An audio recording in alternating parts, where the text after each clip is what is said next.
Yes, Mr. Before the short adjournment, I was mentioning the copyright notices, and I mentioned the point that they had been evidence that there wasn't a single written request by the defendant for it to be removed. I'm just going to give you the transcript reference. I don't think I need to take you to it, but just for your notes. It's dealt with in the divider 31 of the supplementary bundle, pages 538 to 539. So that was despite the fact that notices are present for over 10 years, not a single written request. Good. I was going to move on to the next point, the final point actually about the works 1 and 2. As submitted before the short adjournment, there's a lot of evidence, documentary evidence, which supports the claimant's case that he wrote some material in September. The next question really then is whether there's some sort of inconsistency in the way that the claimant has put its case, which would justify the judge in disregarding or discounting or disbelieving his evidence. The judge doesn't say that he was relying on any inconsistency at all. The closest he came was in that passage that we looked at before in paragraph 48, where he mentioned that the December version had been the first attempt at automatic methodology. And I made my points about that before the short adjournment. And Mr. Conway also relies on that in his skeleton as a point. But I'd like to take you relatively briefly through the claimant's case to show that he has been pretty consistent about this September date. And the starting point is the particulars of claim, which is in the core bundle at divider 11.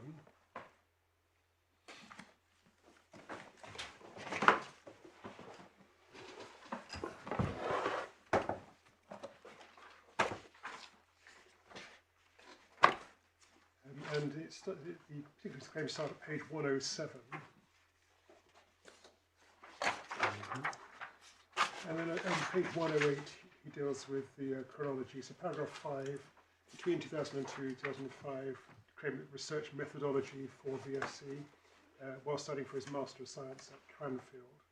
Methodology is only creation embodied in Master's thesis. September 05, an abridged version of the Master's thesis was published under license from Cranfield. Paragraph 7, the claimant continued to develop and add to the methodology between September 05 and November 06. So at the moment he's just talking about the manual method. Then in the course of 05 and 06, the claimant created source code, the first works embodying VOC methodology that he had developed. He created object code, the second work derived from compiling it. Paragraph 9, he created first and second works using his own skill and effort, acting outside the scope of his then employment with a third party and in his own time. Paragraph 10, by mid-06, he had conducted initial development and coding of the graphic user interface for use in VFC. By November 06, he created initial user manual, setting out steps. Then on November 06, he commenced employment. Over the page, paragraph 13, by mid-January 2007, he had completed a fully automated version of VFC, the third version, including a graphical user interface, fourth work, known as VFC version 1. Third work incorporated the code that constituted the first work. And then in paragraph 16, you'll see there, on the 17th of December, the claimant demonstrated VFC to Mr. Boyd. Over the following few weeks, he demonstrated to other staff. The claimant defendant subsequently agreed that they would offer it under license. So that was the initial salvo, if you like, and when the case started back in 2018. The reply, which is at divider 13 in the same bundle, deals with it at paragraph 5E on page 137.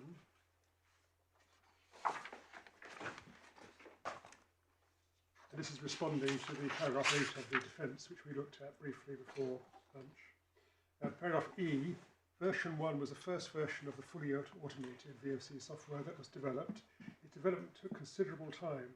SAD and a particular claimant began before the commencement of the claimant's employment with the defendant and continued after the commencement of that employment in the claimant's own time and outside the scope of his employment. So again, that's consistent with where we are today. The next bit of evidence is in my client's first witness statement, which is at divider 13 in the supplementary bundle.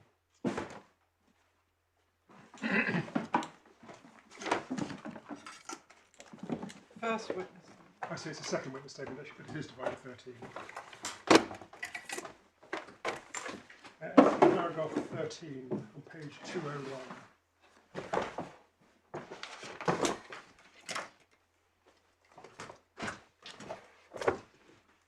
And these are all written before those documents came to light, showing the September date. So paragraph 13, page 201, around September 2006, I commenced writing a software application to embody the manual methods I was having so much success with, and began exploring the automation of the manual method by coding using Microsoft Virtual C++6, coupled with using programming websites for open source code snippets and using a multitude of programming books at my home. First steps are wholly involved in reading the drive parameters of disks, fundamental step in building a virtual disk from a forensic image rather than physically attached storage. I did not wisely advertise to others that what I was working on in my spare time. And flicking on to paragraph 16, in June 2006, and before commencing my fixed-term contract with the defendant, I relocated from London to Yorkshire. Due to that, I only had intermittent and sporadic time to get my thoughts and visions translated into computer code. However, by November, I'd created the first work, which embodied the VOC methodology, and the second work, which was derived from the first work. Text-based source code. The first work was compiled in object code, the second work, and together with buttons and dialogue, or GUI, the third and fourth works comprised VOC version 1. By November 2006, I'd already created several versions of the manual. And then at paragraph 18, around December 2006, and again on my own time, I migrated using from C++6 to VS Net 2003, aka VC7. This was my own software for my own thing, and then he carries on dealing with that process there. Can I just ask, are the references to first, second, third, and fourth works here? Do they correspond to the numbered works that we've been hearing about? It is slightly unclear. See, the first and second versions are defined in the particulars of claim of being works done before in employment, in effect. Right. And that's what's picked up in the judgment as well. The third work is a bit uncertain as to which it is, as to whether it's the December version or the January version, or more likely the March version, which actually finally went on sale. And I think it's a lack of clarity throughout the case, which has hardly been helpful. I think partly because of the late discovery of documents, which gave more clarity as to when particular works came into existence. I think what it now appears to be is there was a September source code material which was incomplete. The claimant picked up on it again in December, by which time he was working at the defendants. He produced what's been known as hash 18 in Mr. Clark's reports in December, which was a functioning, albeit not polished, final version. Yes. He showed that to the defendants. They then the conversation, and then the agreement was they would take that to market. He then did a lot more work on it, largely on things like the security and licensing modules, to produce what became known as version 1, adding yet more numerals to add to the confusion. Version 1, which was the first sold version, which was in March 2007, when it was released. So work 3, as defined, is rather imprecise as to whether it means what was hanging around in December or what he started working on in January. Thank you. But the key point, my lady, is that there was clearly software in existence in September, clearly software, a package in existence by December. And then the really key point for the courts is to when was that conversation? When was it decided that this is an idea they wanted to take forward? Was it after that, which is my client's case, or was it before that December work, which is now defendant's case?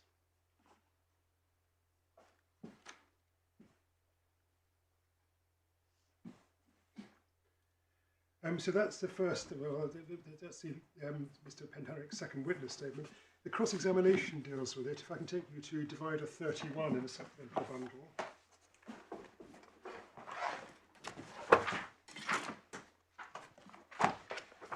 That's page 473. I think we looked at this earlier, actually.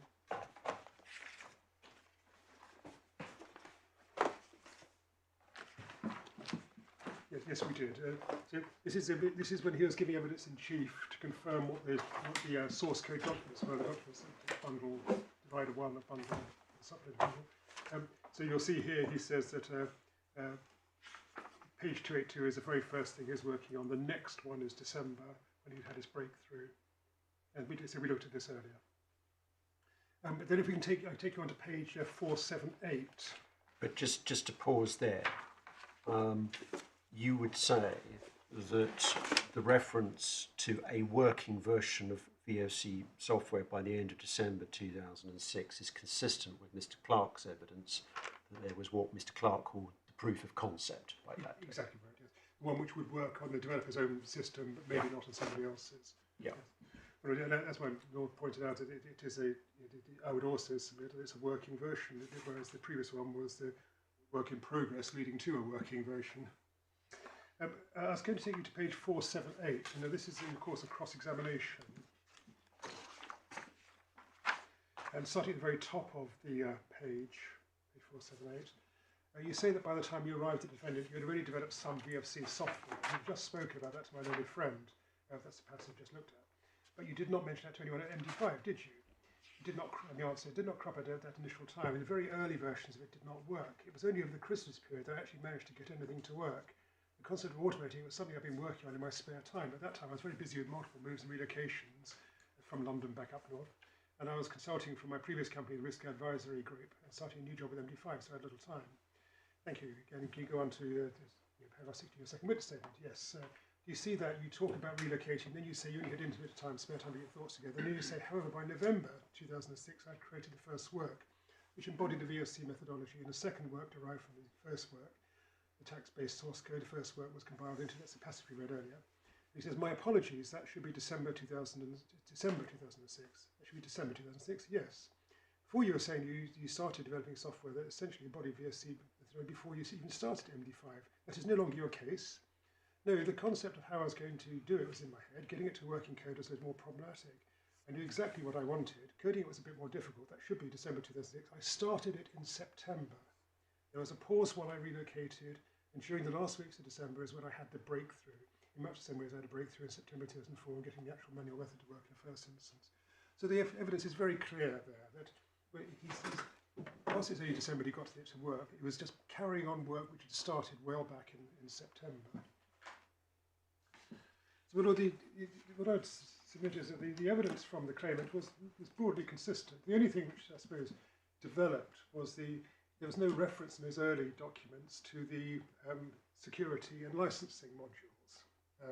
But as soon as that was raised, and as soon as it came out, my client frankly admitted, yes, I accept I did those for the defendant. And there's never been an issue about it. But that's the only thing which, in the way my client's case developed.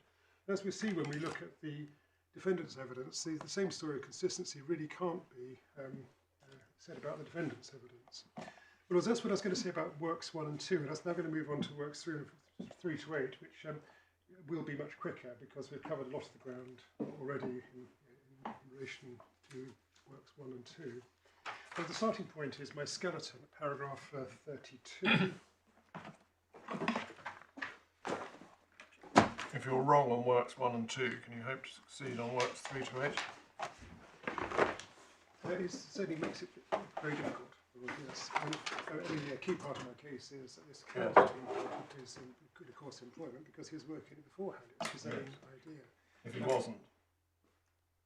If he wasn't working on it beforehand or hadn't done anything significant beforehand, would you still say that works 3 to 8 are owned by you? Well, you still had to be satisfied it was in the course of employment. Yeah. And given that he was employed as an analyst, not as a programmer, then he clearly did do some of that work in December, and his evidence he did it in his own private time without any encouragement or knowledge of the defendant.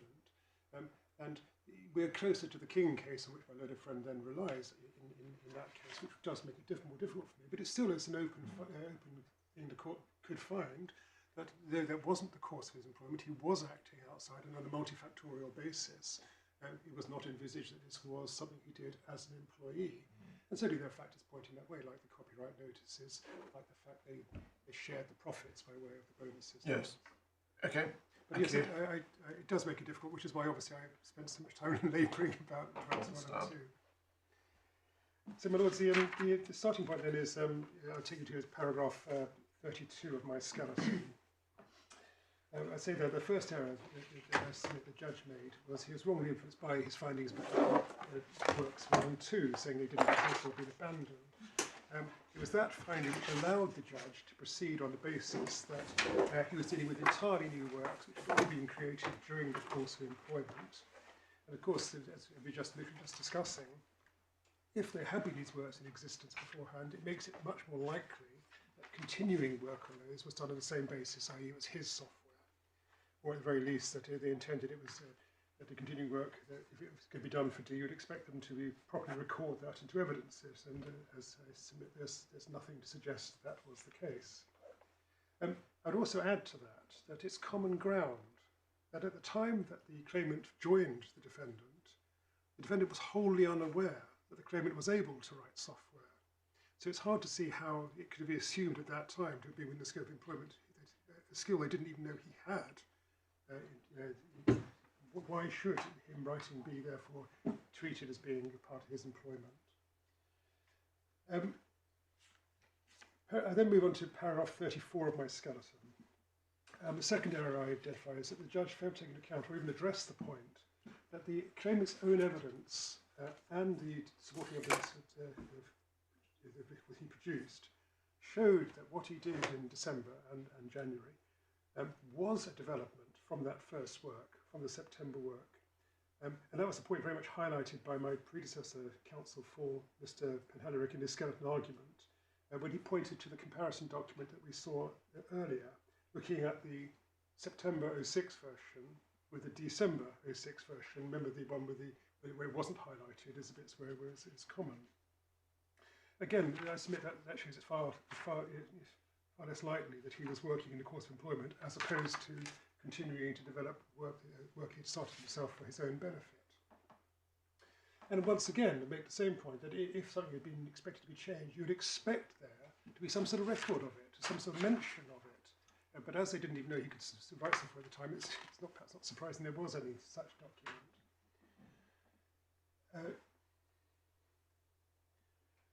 Did the judge make a finding that the defendants didn't know that Mr. Penhallurick was able to write software? I don't think it's a finding of that. I think it's Mr. Boyd's own evidence was that he said that when he had his conversation with Mr. Green, so when the two defendants' witnesses spoke to each other after whenever it was that this demonstration took place, he said they say the conversation went along the lines of, wouldn't it be good to write software? Mr. Boyd said he went back and spoke to Mr. Penhallurick, and it's only then that Mr. Penhallurick said to him, well, I can write software. And Mr. Boyd's evidence says on that basis we agreed or asked him to write it. So their own case is that they didn't know until they had that conversation. Because I recall quite a long passage in your client's evidence where he challenges that statement, as is so often the case. Yes, that's right. I mean, he says that. What do we do in the absence of a finding by the judge? You're inviting us to find that Mr. Boyd's evidence is correct and your client's suggestion to the contrary. Not particularly, but the judge after all accepted the defendant's evidence of this. And yes. You remember, it's one of those things which I would want to try and have it both ways, and I can't really. I think what Mr. Penhallurick says is that, well, my CVs said I could write programs, so why hadn't they read my CVs? Well, maybe the answer is they hadn't read his CVs. Maybe they just didn't know, but they ought to have known. That's probably as far as I can take the point. Yeah. On the evidence, which they did his own evidence, they didn't think he could write it. And on their own case, how could they then have asked him to have written this software as their employee? But I will take you through that evidence later on. Shortly. Well, as we saw earlier how the September work carried into the December work. I think it's important to have a look also quickly to see how the December work carried on into the final version. And you'll find that in the supplementary bundle back at divider 4. And it's the rest of the document we looked at earlier. We're now at pages 1 to 56 rather than the second bit, which is 1 to 27. So page 26 of the bundle. So that's at the bottom of it says page 1 of 56. So this is a comparison on the left, the December software, and on the right, the March software as marketed. And again, the same point, you can go through this and see how much of it, how much of the December software was utilised in creating the version as sold. All this evidence was before the judge. Yes. Well, to be fair to the judge, he had 4,000 pages of Right. source code. I'm sorry, no, that's the other document. Divider 1 was 4,000 pages. This was evidence before the judge in this form, yes.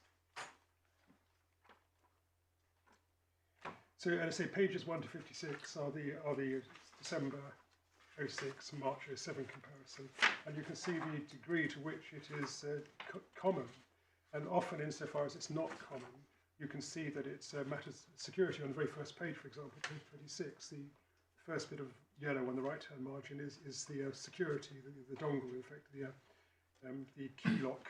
Sorry, which page? On page 26 of the bundle. Oh, the first page. Yeah, page 1 of 56. Yeah. The very first bit of yellow is well, perhaps not surprisingly, is the addition of the security, the key lock.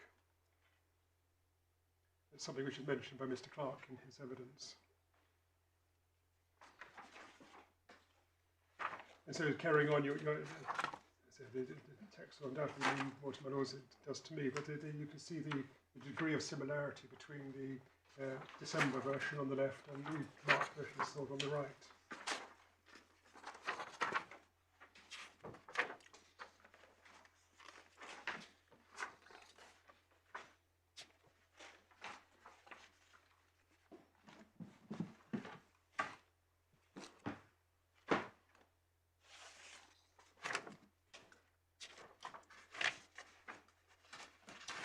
My learned friend in his skeleton argues that the material in the September 06 version was common to many applications. But the point I'd make about that is that it was not suggested to my client that his work wasn't original, and if he wanted to assert the material couldn't attract copyright, then that's clearly a point which ought to have been developed and explored at trial, but it clearly wasn't. And the final point I'd make is that many things are made up of common source material. Just because you rely on not a common source material doesn't mean to say the final product that you come up with is itself not original. And of course, my client, as Mr. Clark accepted this, there were changes to that common source material which was originally used.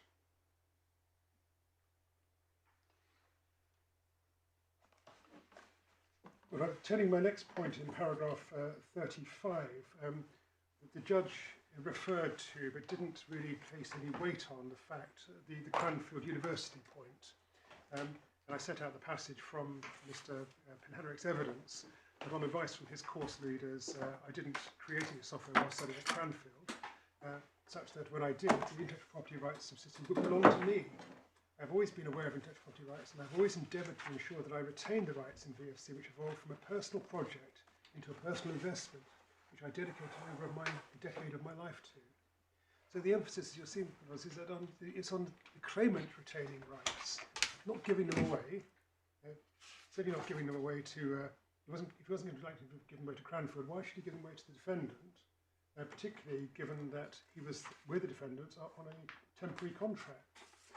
But as I mentioned before, that the judge accepted the temporary contract and does so in at least 4 places in his judgment. As I submitted before, why would Mr. Penhallurick want to give up that, something which he had previously so carefully maintained, for the benefit of an employer who was just going to be with temporarily? He may want to be with there a long time, but then he would presumably he would expect something to be made much clearer. Can you dismiss to the relevance of this point? Because under Section 11 of the Act, the employee's intentions are completely irrelevant. It is a purely objective question as to whether the work was done in the course of the employment. So suppose it to be the case that in fact a relevant work was created in the course of your client's employment. The fact that subjectively he might have wanted to hang on to the copyright wouldn't assist him, would it? Well, but firstly, it is a multifactorial analysis, and you have to decide what is in the course of employment. And when you've got an employment contract as uncertain as this one, simply says you're employed as an analyst, what does that mean? And then you're looking at what the parties did in the circumstances to see what they defined and what they thought of as being within the scope of employment. So if I was looking objectively, you'd say, well, here is a person who had started developing this methodology for himself as part of his master's. It was his personal project. He then started developing software for this in September 2006. He'd carried on working on it in his own time in December 2006, without the knowledge and without the encouragement of the defendant. Now, objectively, does that look like work being done in the course of employment? Now, my lord's right. I mean, it may not be, it may be wrong for me to say, look at what Mr.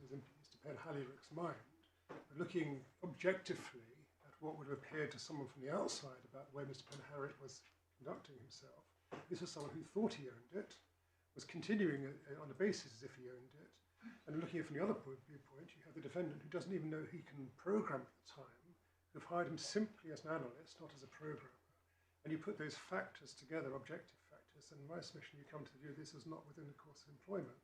And another objective factor is that Mr. Penhallurick is there as a temporary employee. And objectively, if you know you're going to be somewhere for 3 months, why would you give up the last 10 years of your own creation, something you feel strongly about, so strongly about you didn't want to write it earlier in case you lost the software? Why objectively would you want to see actually treating as if that was part of your employment with that particular employer? So, but I take my point. I mean, there was a danger in moving from what Mr. Penhallurick actually thought, but viewed objectively, one can still have regard to the same factors. Okay.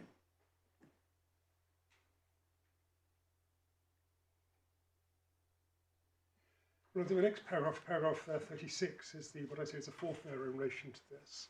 The judge there referred to the written contract of employment, and I've set it out in paragraph 36 what the contract actually says. And just as you've probably picked up from this contract was actually, the terms of this contract were actually written somewhat later, in probably February, and then it was backdated. It's actually given the date October for some reason, but everyone accepted that the employment didn't start till November. So this is the terms of employment which were agreed in February. You're employed as a computer forensic analyst reporting to the director. Your role would involve carrying out a range of duties relating to computer and mobile phone analysis. This includes, but is not limited to, forensic analysis of computers and other data storage equipment, including mobile phones. Due to the nature of business, you'll be expected to be flexible in your approach and undertake other duties as may be reasonably required of you, commensurate with your position and capabilities. This may involve a change of job title, duties, or reporting online. My lords, the judge's conclusion was that the central task for which Mr. Penhallurick was employed after this conversation, whenever that was as a programmer, to write this program. My submission, clearly looking at that contract, the central task for which he was employed was as an analyst, although he's supposed to be flexible. There's nowhere in here where the judge, in the judgment, where the judge explains why, if writing the software was a central role, why the contract, after all, agreed in February, doesn't reflect that. Well, the contract was agreed before it became his central role on the respondent's case. So, well, no, I think it's common ground that the terms of this contract were agreed in February and then were backdated. I think that's common ground. Right. I don't say shaking his head. I'll try and offer that point out over the agenda. So when it came to be made a permanent contract, which is backdated, this is your point. It should have been updated to incorporate his then current role, rather than simply repeating the terms, which I think this does, of the temporary contract. Yes, but to some extent it doesn't really matter, because even if you backdate this to the time he started, the point is it still really talks about him being an analyst. It doesn't say anything about him being a programmer. Right. But then if you put it forward to the February date, it seems even more surprising that if this is a central role for which he's being employed, why not refer to it? Why say it? Your job as an analyst. Why not say that you're supposed to be writing this program for us and maintaining this program for us?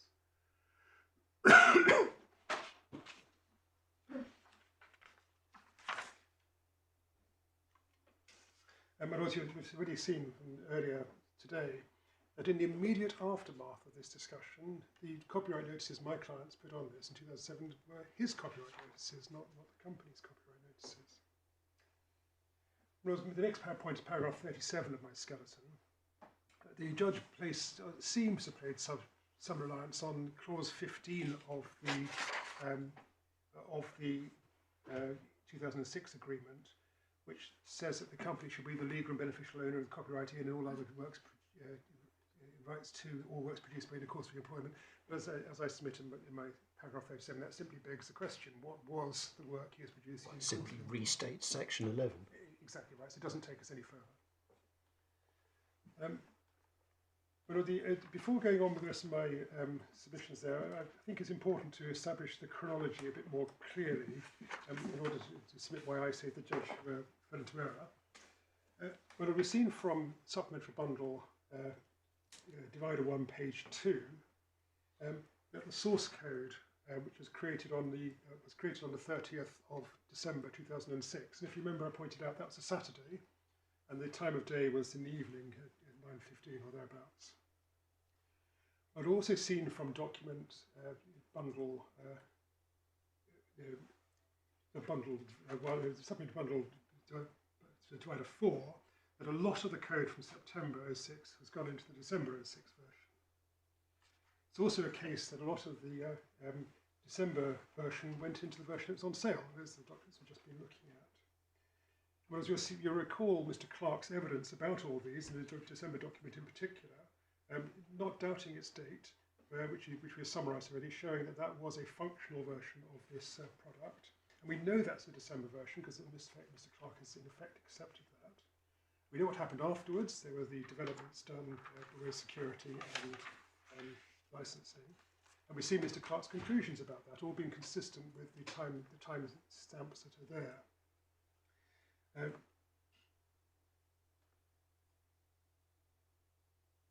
And there's references in the cross-examination by my client as to the work he did do after the conversation, confirming that it was to do with security and licensing. But I don't need to take you to it, but it's the supplementary bundle, divider 31, pages 490 to 491. And then, in response to his first questions from the judge, pages 508A to 509A. So that's all confirming the work which Mr. Penhallurick did afterwards in relation to security and licensing. With that background, I'd like to turn to the judgment which is in the core bundle, divider 8, and paragraph 63.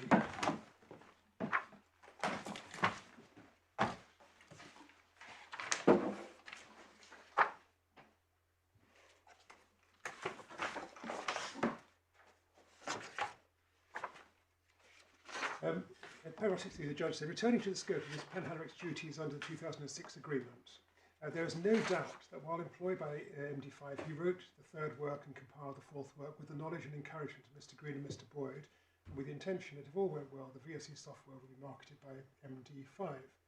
Mr. Penhallurick described the creation of the third work in his second witness statement. During the period late January to mid-March, I spent almost every waking hour of my personal time developing VOC functionality at home while setting software and hardware-based security protection at work, and assuring it worked against real-world data. I would often test a piece of code at home. When it didn't function entirely as expected, I would then go home and code. Oftentimes it was commented on at work that the development was coming at a rapid pace. I used my own computer system at work for any coding work and copied the compiled code to the work machine for testing. I routinely copied the source code onto the USB stick and transported it back onto my own machine. And if the judge there is referring to events of mid to late January, then we would have no problem with that. But if the judge is really commenting on what happened in December, then we submit that that is wrong and gets the chronology wrong for reasons which I'll develop in a second. I'll go on to just before that, looking at paragraph 66 of the judgment, where the judge concluded there can be no doubt that making the VOC software was a central task for which Mr. Penhallurick was being paid by MD5 from late January to March. That is a very strong indication that the third and fourth work were created in the course of his employment. It seems that Mr. Penhallurick took the task on with enthusiasm to the extent he took his work home some of the time. His staff annual appraisal of August 2007 suggests that much of the work must have been done during the working hours. But whatever the exact proportion done at home, it does not displace a strong and primary indication that it was work done in the course of his employment. The fact that an employee does work at home is relevant to the question whether or not it's the nature to fall within the scope of duties which has been paid. It may or may not carry much weight. Where it is otherwise clear that the work is of such nature, in my view, the place where the employee chooses to do the work will not generally make any difference. The same applies to the ownership of the tools the employee chooses to use. Here's sometimes Mr. Penhallurick's own computer system. If it is clear that the employee is being paid to carry out a task as agreed with his employer, he may choose to use the tools supplied by his employer or his own tools. Either way, the task to carry on is in the course of employment. Well, by looking at the first sentence of that, it's certainly common ground that from late January to March, Mr. Penhallurick was working on VFC with the knowledge and consent of the defendant. However, the second sentence is a non sequitur in my submission. Once you accept that there were already works in existence, the September works in particular, what he says, the first sentence is equally consistent with Mr. Penhallurick's case. It doesn't lead to the inference that the judge drew that it was in the course of employment. In any event, it's very hard to see how the agreement as to work in January or to March could affect the position as regarded works done earlier. And it's not clear why the earlier work has to be treated as if that was done in the course of employment. And the judge nowhere explains why that was the case, because of course he's found that the earlier work had been abandoned. Well, but that's the point, isn't it? That's why your attack on his finding about the first and second works is so important, because it undermines the reasoning. Yes. Whereas if he were right, that either there was no work, or if there had been any, it had been abandoned and Mr. Penhallurick had started again from scratch, yes, that's my Lord said it. then the logic of the judge's reasoning here is much harder for you to attack. Absolutely.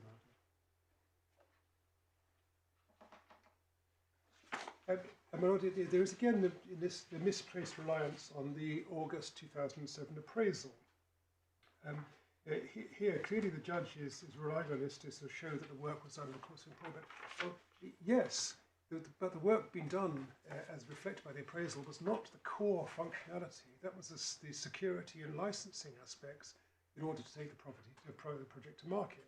So that August appraisal simply did not assist, or should not have assisted the judge to reach the conclusion that he reached, because it was equally consistent with both parties' cases. And if you remember, the appraisal referred to work done in February and March. Didn't say anything about work done in November, December, or January. Excuse me. Well, so I turn then to paragraph 67 of the judgment. And this is really, I suppose, the key paragraph. It's probable that Mr. Penhallurick wrote a small part of the VSC software before he's given permission by MD5 to devote all or bulk of his time to writing it. And he did his early work at home or on his computer. But he had by then already demonstrated the manual method to MD5 with an eye to its being exploited. He must have contemplated that software which made the method automatic would be shown to and exploited by his employer to their mutual benefit. I've also accepted Mr. Green and Mr. Boyd's evidence that they were shown the manual VFC. After they were shown the manual VFC, they discussed the creation of software with Mr. Penhallurick. No precise date was given for this discussion, but since there's consensus that the demonstration of the manual version was in November or December, it is likely that discussion took place before the end of December. Work done by Mr. Penhallurick on VSC software at the end of December would have been work which he understood to be integral to his duties as an employee of MD5. I find that third work was created by him in the course of employment. Accordingly, that MD5 was the first owner of copyright in it. Well, there are various errors I would submit in relation to this. Firstly, it's wholly unclear on what basis the judge concluded that only a small part of the VSC software proceeded to permission. We know how he deals with the September agreement. He says that was either not existent or was abandoned. But as to what was done in this December work, it's wholly unclear on what basis he's taking that and saying bits of it before the discussion and bits of it after the discussion. It's simply a guess, not based on any evidence. It's agreed that the claimant must have contemplated that the software could be appointed to the party's mutual benefit, but the judge doesn't give any reason as to why that means that all the copyrights, including the earlier copyrights and the early work and being worked and developed, must somehow vest in the defendant. It's equally consistent with the claimant's version of events, that it was his copyright and they were marketing it. So can I just articulate that in my own words and see if I've understood the point you've just made? If the work was created in the course of his employment, then it would follow that the copyright belonged to the defendant, and it would also follow that there was no mutual benefit, it was exclusively for the benefit of the defendant. Is that what you're saying? Yes. Yes. But what has actually happened factually is equally consistent with the claimant's version of events, which was that it was being developed for mutual benefit, but with him owning it and not being done in the course of employment. Well, as I understand your submission, you say the only way you arrive at mutual benefit is if Mr. Penhallurick retains the copyright. Well, yes, absolutely. Otherwise, there is no mutual benefit. Absolutely. It's sole benefit, other than the fact he's been paid as an employee to do this work. Yeah. Well, there's a point coming in relation to that in a minute. But what is particularly startling, I would submit, about paragraph 67 are the last three sentences, where the judge makes a finding about the dates of this conversation. Because it's very hard to reconcile this with the evidence that he had heard from Mr. Boyd. Mr. Boyd's evidence was the work on the software was in January to March. And the judge himself had said that. It's paragraph 51. If one goes back in the judgment to paragraph 51, he quotes at the very end of paragraph 51, in cross-examination, he, Mr. Boyd, saying to Mr. Penhallurick had worked on the software from January until mid-March.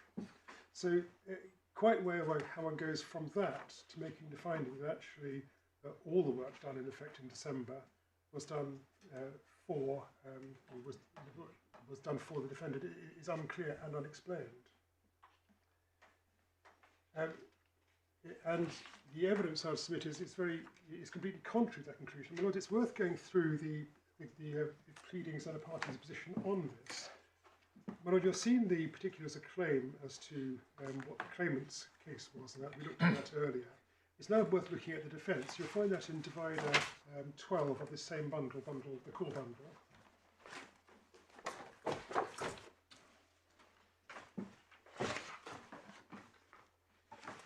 And it's at paragraph 8. We looked at paragraph 8 earlier when we were looking at the influence point. Paragraph 8 is where the defendant, the defence set out what it said. So, if I can ask, looking at paragraph 8a, the claimant informed the defendant of his VFC methodology upon commencing employment with the defendant or shortly thereafter. The defendant and the claimant in the course of employment immediately began utilising the VFC methodology to assist in the forensic activities. The defendant created flyers and to advertise potential clients. B. At this time, the VFC methodology had been manually implemented because no software was available to automate the process. Although useful prior to automation through the VFC software, the process was slow and cumbersome. Despite that, the claimant was using the manual VFC methodology to perform forensic analysis jobs for the defendant in or around January 2007. He then annexes some exhibits. C. At this time, i.e. January, the claimant did not mention to his managers at the defendant that there was any software available to automate the VFC methodology or that he was working on developing such software. So immediately that's contrary to the judge's conclusion. D, the defendant obtained a copy of a hard drive. And moving on to E, further, in or around January 2007, defendants Mr. Boyd and Mr. Green discussed with the claimant the possibility of developing software to implement the methodology automatically. During the course of this discussion, the claimant made it known to Mr. Boyd and Mr. Green for the first time that he had programming capability and was prepared to work on developing the methodology into an automated program.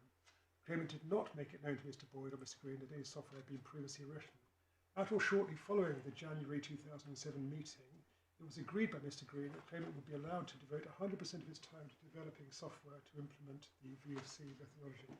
So it was very clearly the defendant's case at this time is that the critical conversation is in January 2007. Well, and that's even clearer from paragraph 12.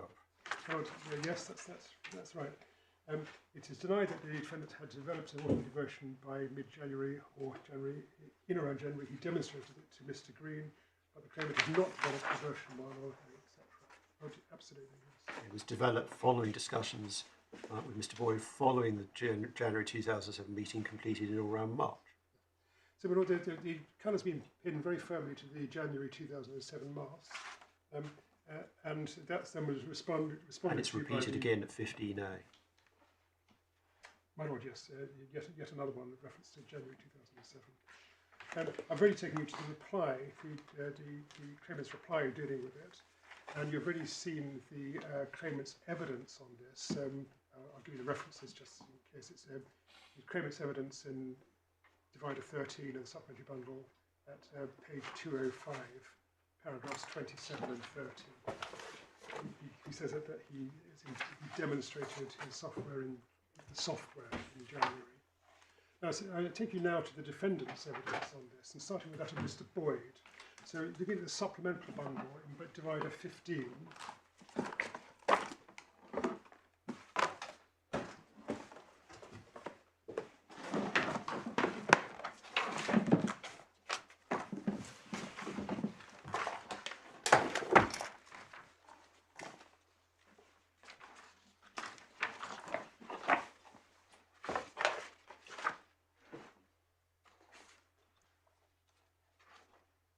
and page 236, paragraphs 6 and 10. So 236, at the bottom of the page, paragraph 6 of the statement. Mr. Penhallurick has alleged at paragraph 22 that he told me in December that he was working on VSC software. How am I deny this? That's sort of that point earlier we were making about am I relying on that or not. As I've explained, I did discuss with Mr. Penhallurick the idea of him developing software to implement his manual method, but this came later, in around January 2007, after discussing the idea of Mr. Green. It is simply not the case that Mr. Penhallurick told me that he was developing software in December, or at any time prior to our conversation in January. And he picks up on it in paragraph 10. As I've explained, Mr. Penhallurick demonstrated his manual method to me, but not the software, in the month that he started his employment, November 2006. Then in January 2007, he demonstrated the manual version to Mr. Green.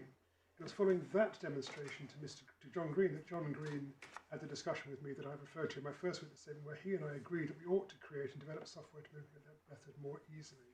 So again, very clearly pinning it to the January 07 dates. Well, then Mr. Green's statement, you'll find that at Divider 14. At page 228, paragraph 5. I saw the demonstration of the step-by-step methodology by Mr. Penhallurick in January 2007. Shortly after the demonstration, I had a private conversation with Mr. Boyd in my office, where I suggested the methodology demonstrated to me was long and complicated. I speculated with him whether MD5 could simplify the process by creating a software program to cut down his time down.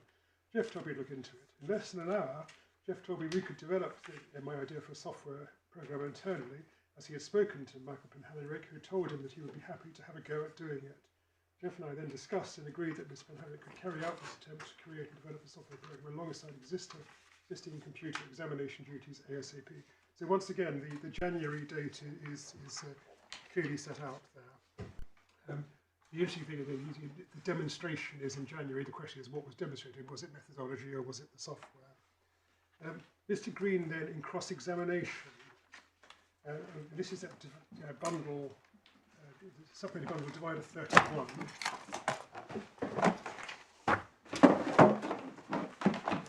At page 535.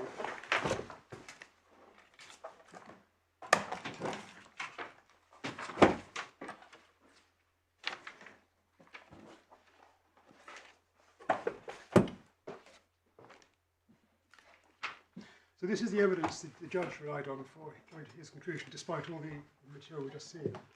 So, but just under letter C, Mr. Longstaff is cross-examining Mr. Green Can I take you then to your second statement? I'm sorry, that's Mr. Boyd's. No, it's yours. It's B28, page 97. Yes, you can just see what the question is.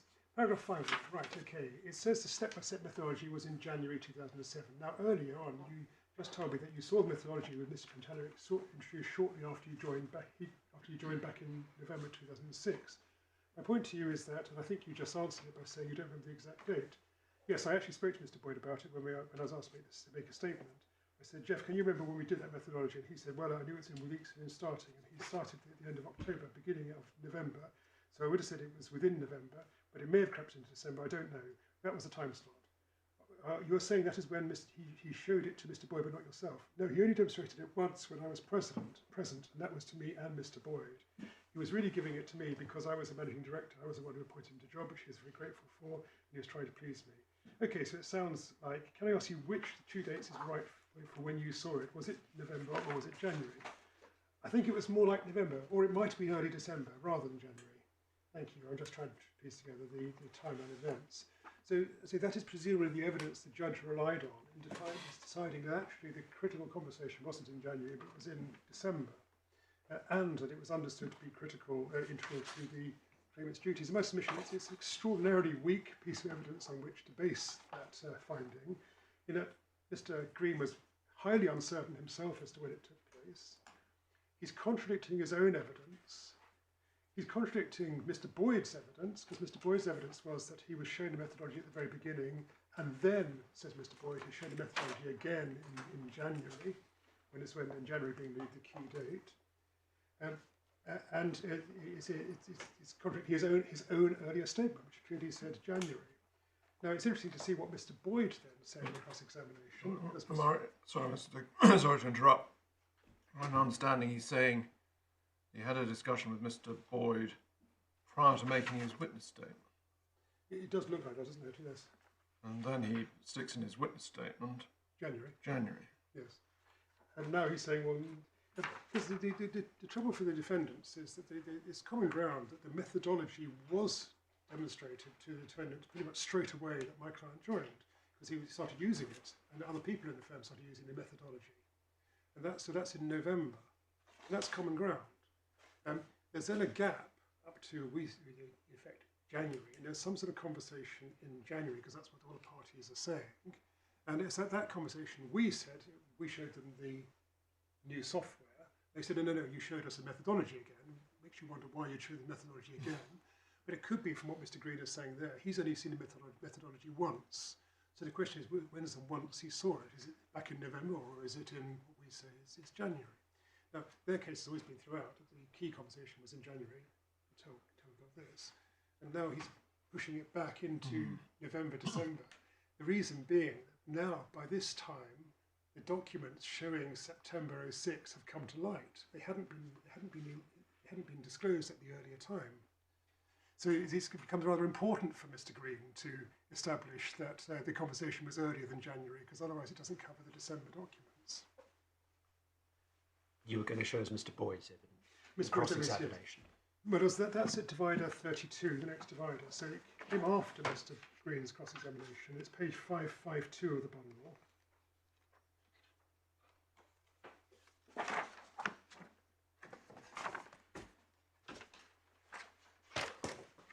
That's the very top of page 552. Question, okay. Your evidence, as I understand it, is that it was in January 2007 that you and Mr. Green first suggested to Mr. Penhallurick writing software. Is that correct? That's correct. John and I were discussing it, and we basically looked at each other and thought it'd be nicer and a lot quicker than doing that. I didn't see it as a commercial product. John later saw that as a commercial product. We got our heads together and thought we could do a program to do that. I went back to Mr. Penhallurick and said, we're thinking about getting a programmer to develop this for you, and he then informed me that he could do it. That's when we instructed him to develop a software product. There seems to be a long gap between you being aware of the methodology in November 06 and making your suggestion, as you say, to Mr. Penhallurick in January 2007. Why did you sit me that long? I wasn't sitting on the idea. I was happily using the methodology because it was great. Digital forensic, doing casework and everything of that nature. And to be fair, it's only 3 months from him coming in and doing work and showing us the step-by-step methodology to us thinking it could be turned into a software product which would be more efficient. And then just turning over the page,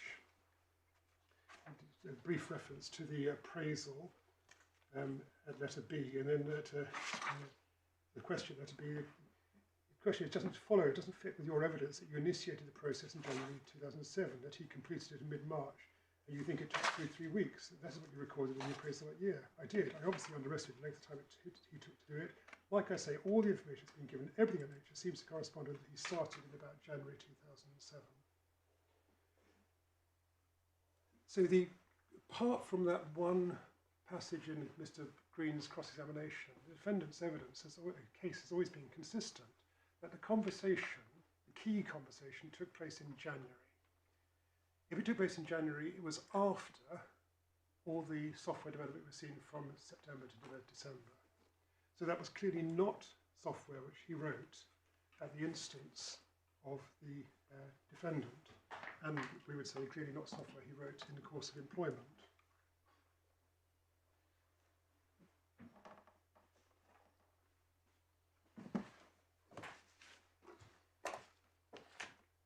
So on that basis, going back to the judge's findings at paragraph 67, it's very hard to understand on what basis the judge is able to come to the conclusion that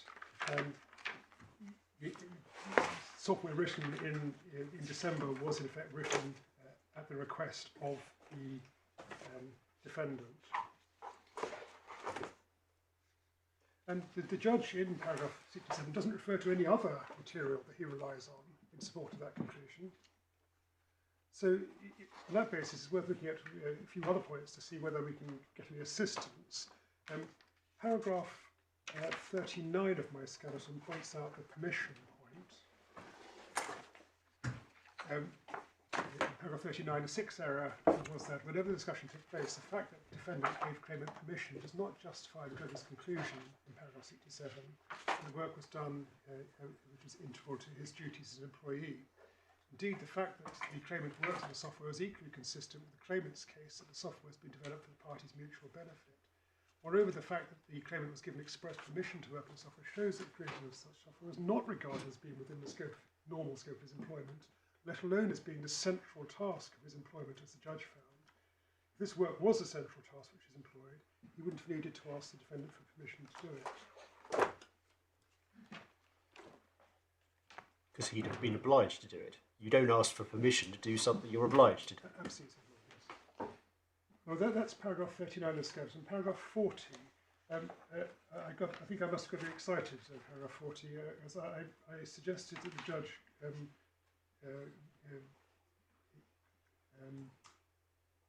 went wrong in relation to.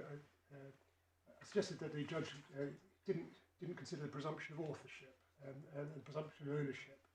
He did actually consider those. In paragraph 100 of the judgment, he does deal with the presumption of ownership, but he finds that on the facts that presumption has been rebutted.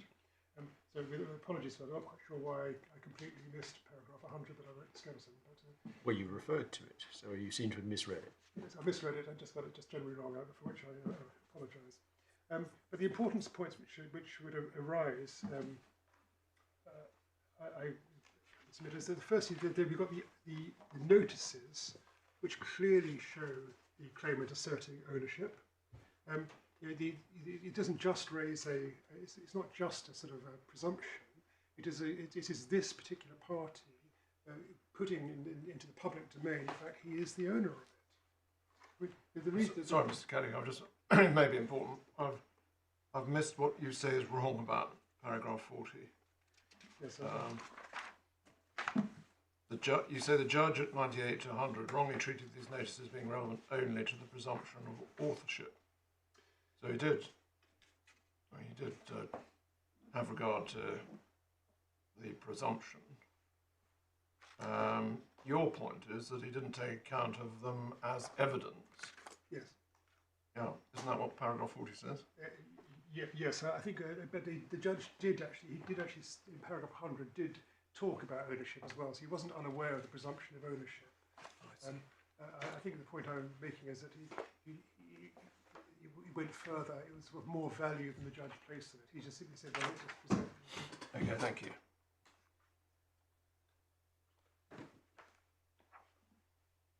Yeah, so, so what you are accepting is that contrary to the suggestion in your skeleton, he didn't treat when he came to the question of section 104, he did have regard to the question of ownership and not merely authorship, but that was after he'd already found the facts, and you maintain your point that when it came to the fact finding, he didn't take account of this evidence. Absolutely, yeah, that's yes.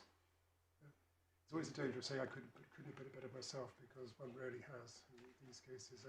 That is what I would like to have submitted if I'd put it in those words. So, my Lord, if I will move swiftly on.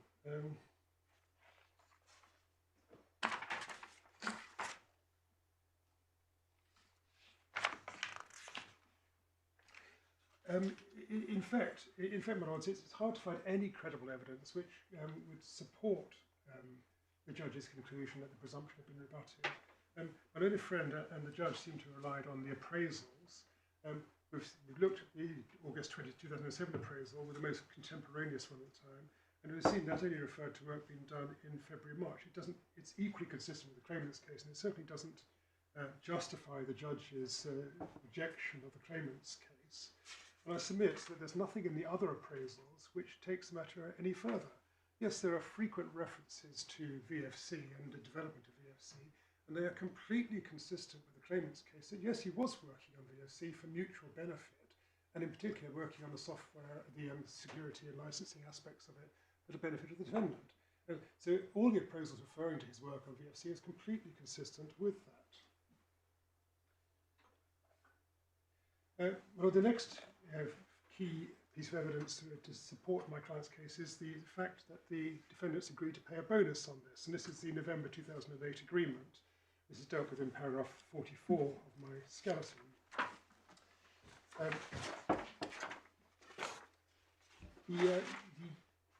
The bonus turns on the agreement of the agreement dated 24th of November 2008, which is dealt with in the judgment at paragraph 70.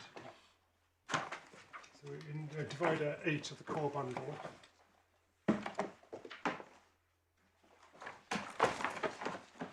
And paragraph 70 of the judgment.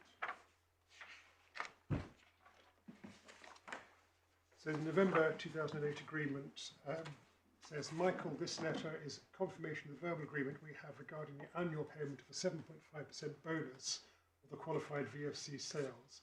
MD pay you for your continued contribution to VFC. This payment will only be applicable while you're an employee of MD5 and you are continuing your involvement in development of VFC software and future versions. Bonuses will all be calculated from the total sales of software less any direct VFC expenses for dongles, postage, commissions, and any direct sales. 50% of training costs will qualify both for a bonus, etc. And then there's the paragraph which we'll look at later to do with the assignment. Now, whereas it's true it's called a bonus rather than the royalty. However, the very fact that the defendants agreed to pay this sum in relation to VFC is proof that the work on VFC was not regarded as being within the terms of his employment. Because the terms of his employment he's been paid for in any event. So this is an additional sum for his efforts in relation to VFC. And Lord, you'll note that also looking at paragraph 66 of the judgment, the judge's own finding was that work which Mr. Penhallurick was doing was work for which he was being paid. Paragraph 66 of the judgment. But if he's already been paid for that work, why are they agreeing to pay him a bonus? But doesn't that point arise with many employee bonuses? They're to encourage, among other things, you to carry on, perhaps giving above and beyond. Well, yes, certainly you can see the incentive, because the point is the bonus is still very much consistent with my client's case. It's called a bonus, but the reality is that this is a royalty, like a license payment, and as you can see that from the fact it's derived from sales. But it's also specifically linked to the employment. It says it won't carry on after the employment. Yes, because he's continuing to make sure that the software is workable. But I'm not saying this is the killer point for me, but the point is that the fact is that he was being paid an additional sum for work which were on the defendant's case and the judge's findings, he had been paid for already, as well as carrying on obligations. And you remember the defendant's case was that he was going to devote 100% of his time to working on this software. And so it wasn't as if he was going to be doing much else. He was 100% of his time on this, and that's what he's been paid for. So why pay him the additional sum?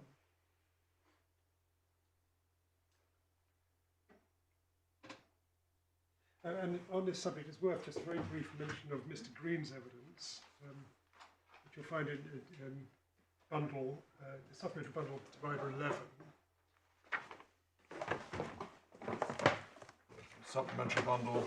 Divider 11, page 193.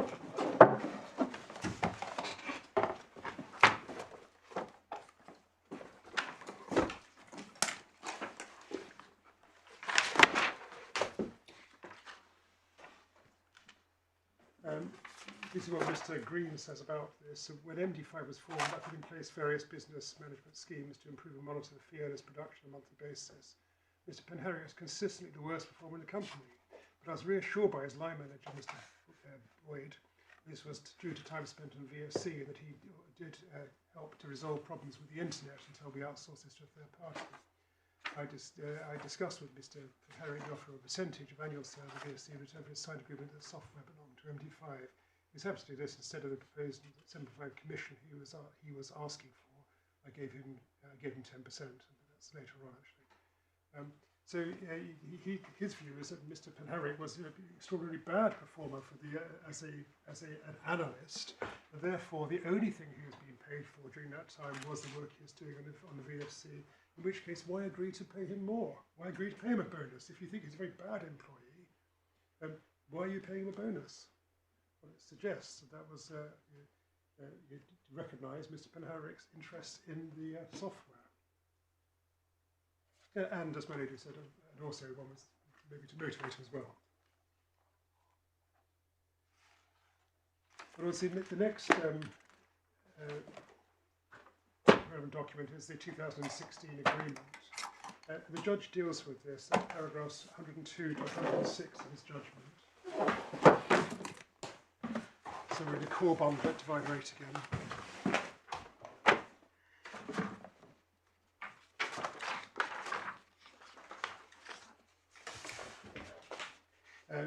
The judge at paragraph 102 sets out the terms of the agreement. The purpose of this agreement is to ensure that, one, the intellectual property rights of any version of VOC are not disclosed to any other party in the world.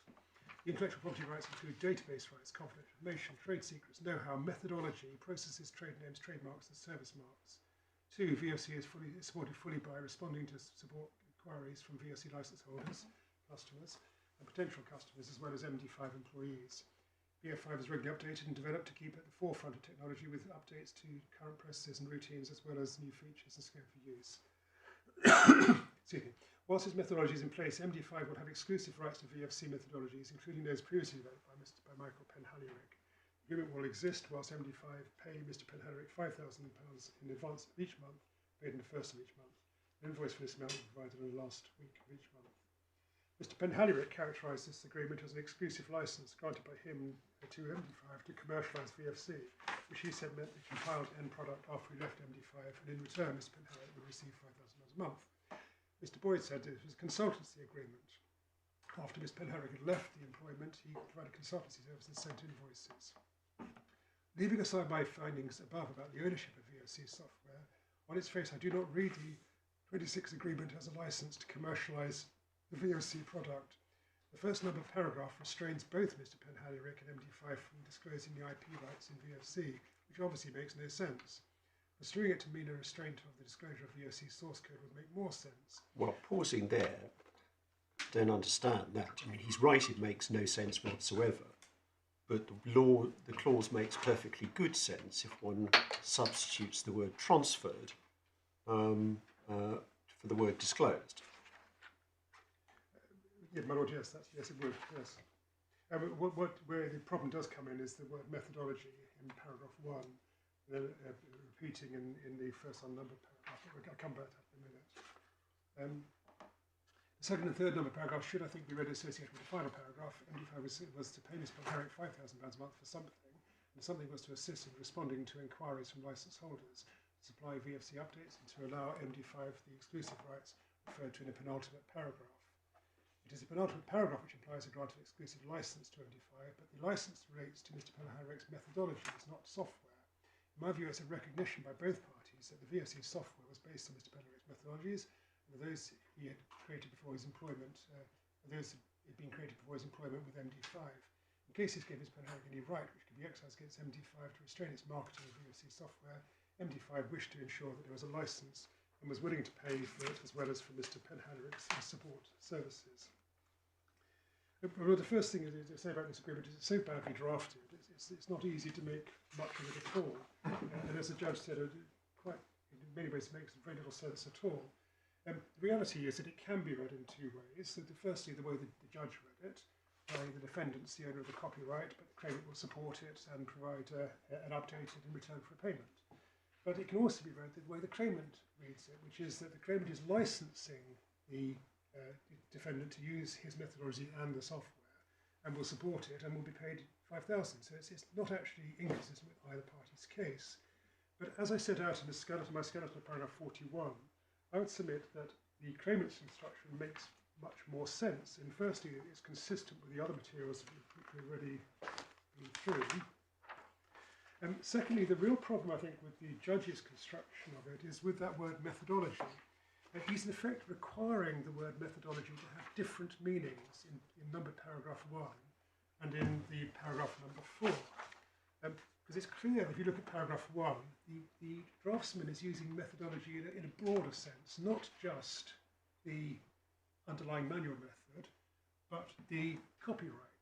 Because if you see the definition of the intellectual property rights include database rights, confidential information, trade secrets, know-how, methodology, processes, trademarks, trade names, trademarks. Quite why you're not allowed to disclose trademarks and trade names on a product you're marketing is completely unclear to me. Well, that's why it makes no sense, as the judge rightly observed. Absolutely right. But the word methodology suggests that what he had in mind was the copyright, not just the manual methodology, because the manual methodology is something which anybody buying this product is good. Well, they're going to be aware of both of them. But so if you're trying to put a restriction on parties, clearly methodologies there must be restricting the use, the disclosure or the transfer, to use my words, the transfer of the copyright, not just the methodology. Whereas the judge, when he came to looking at the first unnumbered paragraph, is saying, well, that's just a license in relation to the manual methodologies. Well, why would you use the word in different senses in the two places? Why would you need a license to the methodologies in any event? I mean, it could be the belt and braces, but it's more likely that the parties here actually intended this to be a license of whatever rights Mr. Penhallurick had in the product which they were marketing, i.e. the software. Can I just pause? This is an agreement entered into when Mr. Penhallurick leaves employment. Yes. Well, I'm just asking myself how relevant it really is to determining anything other than what the respective parties might have thought or be treated as thinking at the time, and it's possible they weren't in genuine agreement at the time as to They may have been what the position was. Yes, different views. Yes, they may have had different views about what it meant. The reason we rely on it is it shows it's in the parties' minds at the time, or certainly Mr. Penhallurick's mind at the time, it was his software, and he was, therefore, they needed a license from him. Therefore, it was unlikely that it was created during the course of employment. But the lady's right, I mean, ultimately, you're looking This is partly subjective, looking at subjective views actually after the event. Yeah, yes, and also maybe more of a cross-examination point for a witness rather than actually primary evidence that the court can rely on in finding that, as a matter of fact, it was or wasn't work done in the course of employment.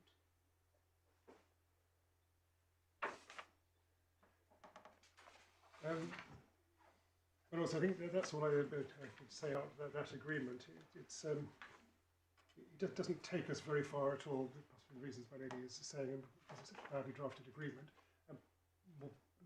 Also because it may well be the parties did have different views about what they thought it meant. But the final point I make about this first ground of appeal is my learned friend relies on the South African case of King, which is in the authorities bundle. I don't propose to take you to it, but my point about that case is it's quite different to the present case. In King, all the work was done during the course of the employment relationship, and the question is, was it in the course of employment? Well, it's all done whilst he was an employee. It was done, in effect, so that he could perform his duties as an employee. And of course, we're saying that the present case is different. He was employed as an analyst, and he could perfectly well use his manual methodology for that. He'd written a lot of it beforehand. So the King case is not a particular help. If you use the word, was the employment the cowsers of the software? Well, in King, yes. In this case, clearly no. Well, that's what I would say about the first ground appeal. The second ground appeal is obviously much shorter. This is to do with the proper construction of the November 2008 letter, and whether or not it amounted to an assignment. It's worth reading quickly the judgment at paragraph 79 to 82. So it's a core bundle divided 8.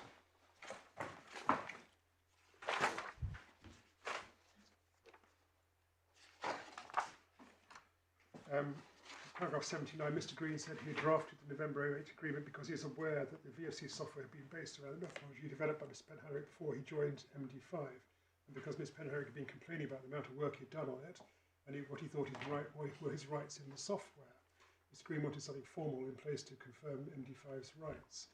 The point developed by Mr. Penhallurick in his evidence was under the agreement, he granted MD5 a license and 7.5 bonus payments and royalty payments. He maintained this in cross-examination. Conceded there was nowhere in any of the exchanges between him and MD5 a mention of a license. Mr. Green was clear in his mind that there had never been any talk of a license. It may be in November 08, Mr. Penhallurick and Mr. Green approached the November 08 agreement with different convictions in mind.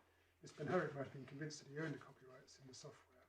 Mr. Green believed that the copyrights were owned by MD5. I found they were owned by MD5, but I must interpret the November 08 agreement on the assumption that I'm wrong about that. Although Mr. Green wanted to put matters on a more formal basis, it cannot be said that the November 8 agreement was a formal document in the sense of being an agreement drafted with meticulous care by lawyers. The objective meaning of the language of the third paragraph does not support the contention Mr. Penhallurick was granting a license or indeed granting anything.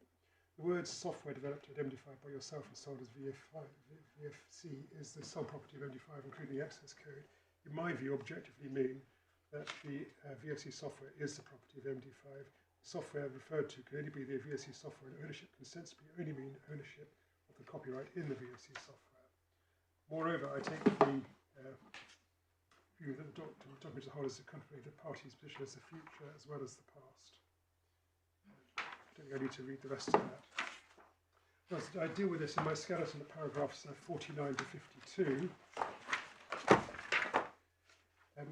I say there's a number of reasons why I say that the judge was wrong to construe this as an assignment.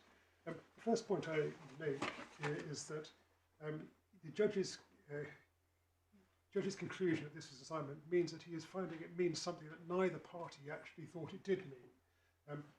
Why are the parties' intentions of any relevance whatsoever? It's completely inadmissible, their subjective views as to what the document meant. But nevertheless, it's a strange construction whereby the objective viewer would see it as meaning something which neither party actually had any thought that's what they're trying to achieve. But I take my last point. It is a sort of it's not the secret. It's not that uncommon. Party A enters into a written agreement thinking it means one thing. Party B enters into the written agreement thinking it means something different. The court finds that actually, on an objective interpretation of the words used, it means something different again.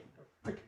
Carrying on then with my submissions, I make the point in paragraph 51 that objectively construed, and I have gone back to being objective in paragraph 51, the letter is not an assignment. Objectively construed, it's stated to confirm something. And what it confirming is that whatever is the existing position, because that's what confirming is in fact doing.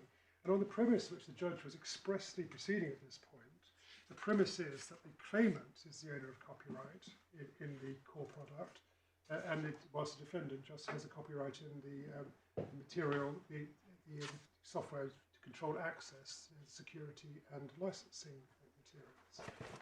And if that construction makes much more sense of this and is consistent with the terms of the letter. There clearly is it reflects a debate about the bonus and the level of payment anticipated. But the underlying thing is to confirm the existing basis of the rights, and the existing basis of the rights which are proceeding is the claimant as the owner. And one of the particularly problematic paragraph is paragraph 53 of the Pity of My Skeleton deals with the judge's judgment, paragraph 82. The judge there says that the words "the software developed by yourself and sold as VSE software is the sole property of MD5, including the access code." And he's missed out. There was then in the original, there was then a series of dots left in the original after access code, including the access code ... And then the judge goes on, in my view, clearly objectively meaning that the VOC software is the property of MD5. Software referred to could be the VOC software, and ownership can only sensibly mean ownership of the copyrighting it. But as I say, at that stage, he's proceeding on the basis that this software was not written by Mr. Penhallurick in the course of employment. So if you go back and look at the wording of this, the software developed at MD5 by yourself, this clearly is not software developed at MD5. This is software developed by Mr. Penhallurick of his own bat, not in the course of employment. So in a clear construction of this, it does not apply to, on the premise the judge is proceeding on, it does not apply to that software. It cannot be an assignment of that software. So what is it? Well, it is, we would say, clearly what Mr. Penhallurick says, and what the agreement says. It's confirming something. It's confirming that, but it's also confirming that other software, which he did write when he developed at MD5, i.e. the way to control access and to protect the package, was owned by MD5. And that's why the word access code is so critical in this. And the defendant is trying to argue that the word access code is really a bit of a slip, and what they meant was source code. Mr. Green didn't really know the difference. But of course, we're looking at this objectively and on a common sense basis. And the access code is referring to exactly what Mr. Penhallurick admits he wrote for the defendant, i.e. the security and the licensing modules. But it doesn't refer to the access code only.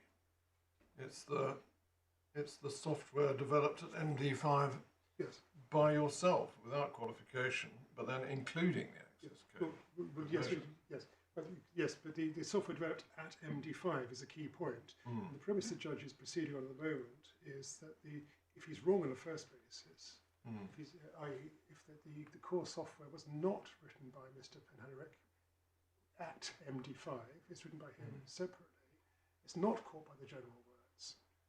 So you then say, well, okay, what does it mean? Well, it says, what you did whilst you're there, well, we know it's the security and the licensing modules, and that makes sense also when it says including the access code, because the access code is referring to one of those, the security or the aspects of it. Among other things, you're reading at MD5 as being in the course of your employment. Yes. Yes. MD5. Well, because Mr. Penhallurick's case, which the judge is now is on the premise he's working on, he's accepting, is that the software is written outside, and in large part in non-office hours for a large part. As you've seen the reference to Saturday in 9:15 when he did some of the work. And Mr. Penhallurick's evidence was, in the passage I've given you references to earlier, but I didn't take you to them, was that a lot of his work in relation to the core stuff was done at home. But a lot of the work, this is in January, February, March, but a lot of the work in relation to the security and licensing modules was done in the office. And that's consistent with that being what he did. Okay, so at MD5 might even be geographical then. Well, it could be, yes. But yes. Well, as you saw from the list of factors in the my case from the skeleton, it's one of the factors to take into account. Well, it's not a determining factor, but it's clearly about where's the work done, whose equipment did you use. And as the judge said in his judgment, those are all indications, although none of them are. Yes, so you showed, I think you referred us to evidence earlier of Mr. Penhallurick saying doing work at home on his own computer, for example. Yes, well, a lot of those paths are for his own computer. It's only from late January that the path switched. A lot of the paths then come to be on MD5 systems. But up to that point, a lot of the paths are on his own personal computers because he was doing it at home. So, when objectively construed, access code clearly does not mean source code. and objectively construed, it be construed as being a reference to exactly what my client says it is, which is the security and licensing software, which he does accept he wrote whilst he was at MD5 and for MD5. Well, the final point I make on that is that on the defendant's construction, it's a very strange wording to use. If you're trying to confirm we own all the rights in software, why not say that? Why use this word, all of developed at MD5, including the access code? You'd simply say, confirm that you own all the rights in the MD5 product which you're marketing.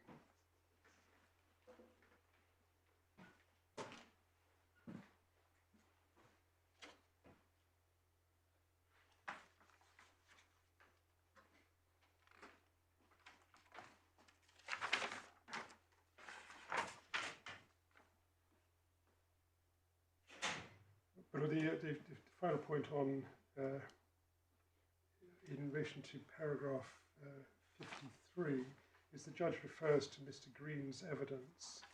I deal with that in paragraph 54 of my skeleton. At the end of paragraph 54, the judge noted that this being Mr. Green's final position, that access code really meant source code, but he failed to address the point this is perfectly consistent with the claimant's case as to ownership. Just for your notes, the relevant passage in Mr. Green's evidence is at page 541 of Supplemental Bundle, divide of 31, and there's clearly confusion. It's very hard to see on what basis the judge could view this as an assignment. And for the reason my Lord was just saying, Mr. Green's evidence in any event, it's subjective, not objective.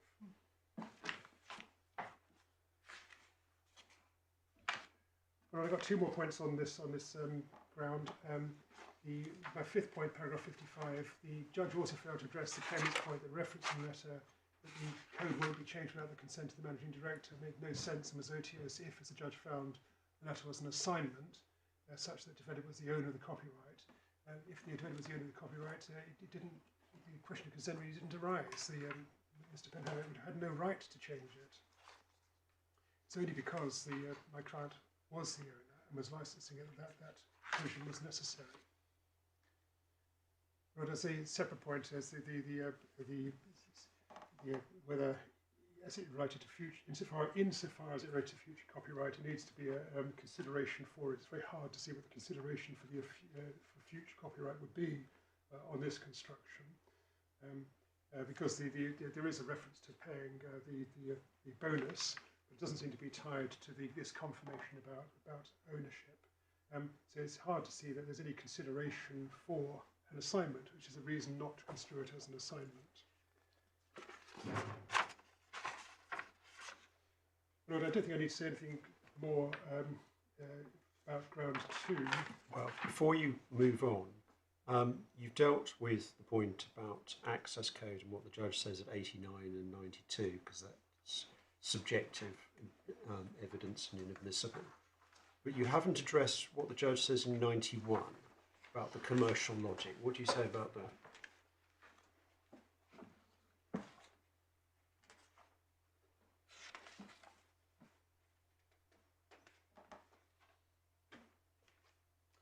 Well, my lords, there is a commercial logic in this, in the sense that it's common ground that Mr. Penhallurick was being paid to produce those aspects of the source code, and that was after the January conversation.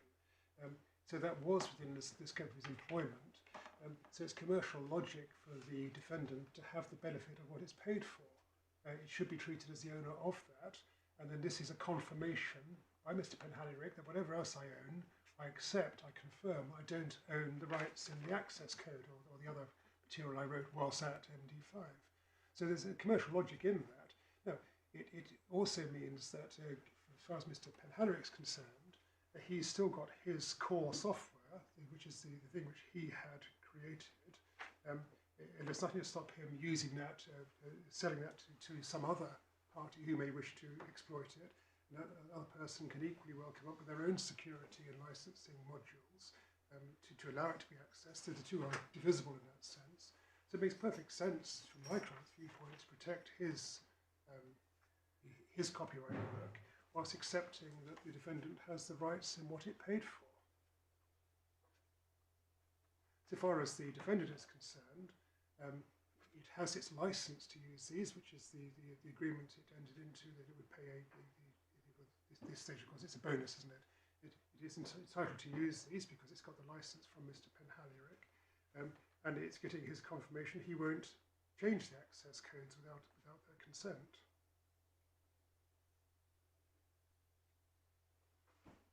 All right, thank you. But that's the claimant's 2 grounds of appeal. The only other aspect of the case, of course, is the defendant's cross appeal in relation to the copyright infringement. Well, we'll wait to see what Mr. Conway has to say. Well, let's have a couple of this way. Can I just be clear that if you're right about ground 1, you're saying we should remit the case for a retrial? But that's the sitting with the same discussion. I think it's realistically hard to see what else can happen because there need to be. No, I'm not encouraging you to do anything different. I just want to be clear that that's the relief that you're asking for if you're successful. But I think it has to be, and just as in Martin and Coogan, it's a deeply unpalatable thing, particularly for my client, who's an individual, for whom funding this litigation is a real strain. So it's the last thing he would want. But on the other hand, I can't see, it's certainly not something the Court of Appeal would be able to do, because their primary findings of fact about what was or wasn't said in January or December, which are simply not in a position to resolve, just as you weren't in the Martin and Coogan case. If you're not asking for that, I won't explain to you why you're right not to do so. Thank you.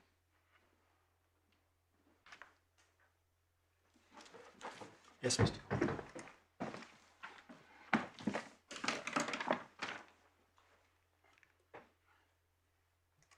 May it please your lordships, I propose to structure my submissions to follow essentially the order in which I've dealt with matters in my skeleton.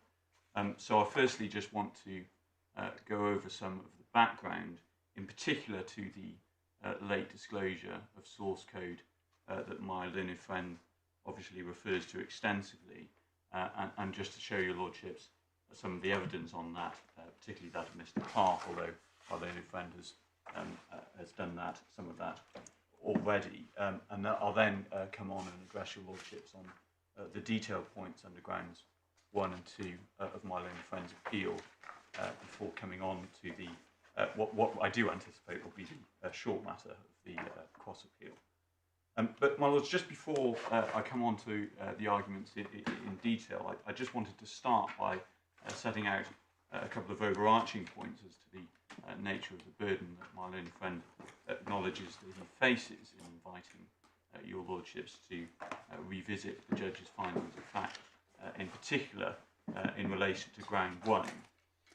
That, as he acknowledges, clearly involves a challenge both to the judge's primary findings of fact as well as to his evaluation of the factual evidence in arriving at his ultimate assessment of whether the works were indeed created in the course of Mr. Penhallurick's employment. The second ground ultimately turns, of course, on a question of construction, but the factual matrix that formed the background to that agreement is important there too, in that it is part of what a reasonable person would objectively construe the agreement to be. My learned friend, of course, needs to succeed on both grounds if he's to succeed on this appeal. Your lordships have indicated that you're, of course, well aware of the numerous authorities underlining the principle that this court will only very rarely revisit a judge's factual findings. And my learned friend acknowledges the very significant hurdle that he faces there. And I don't think, I wasn't proposing to take time going through any of those authorities in detail. There is, however, just one aspect of the authorities as they are distilled in the passage of the White Book that my learned friend has cited that I just wanted to highlight. So if I could just ask your lordships to turn up the Joint Authorities bundle tab 1, page 4.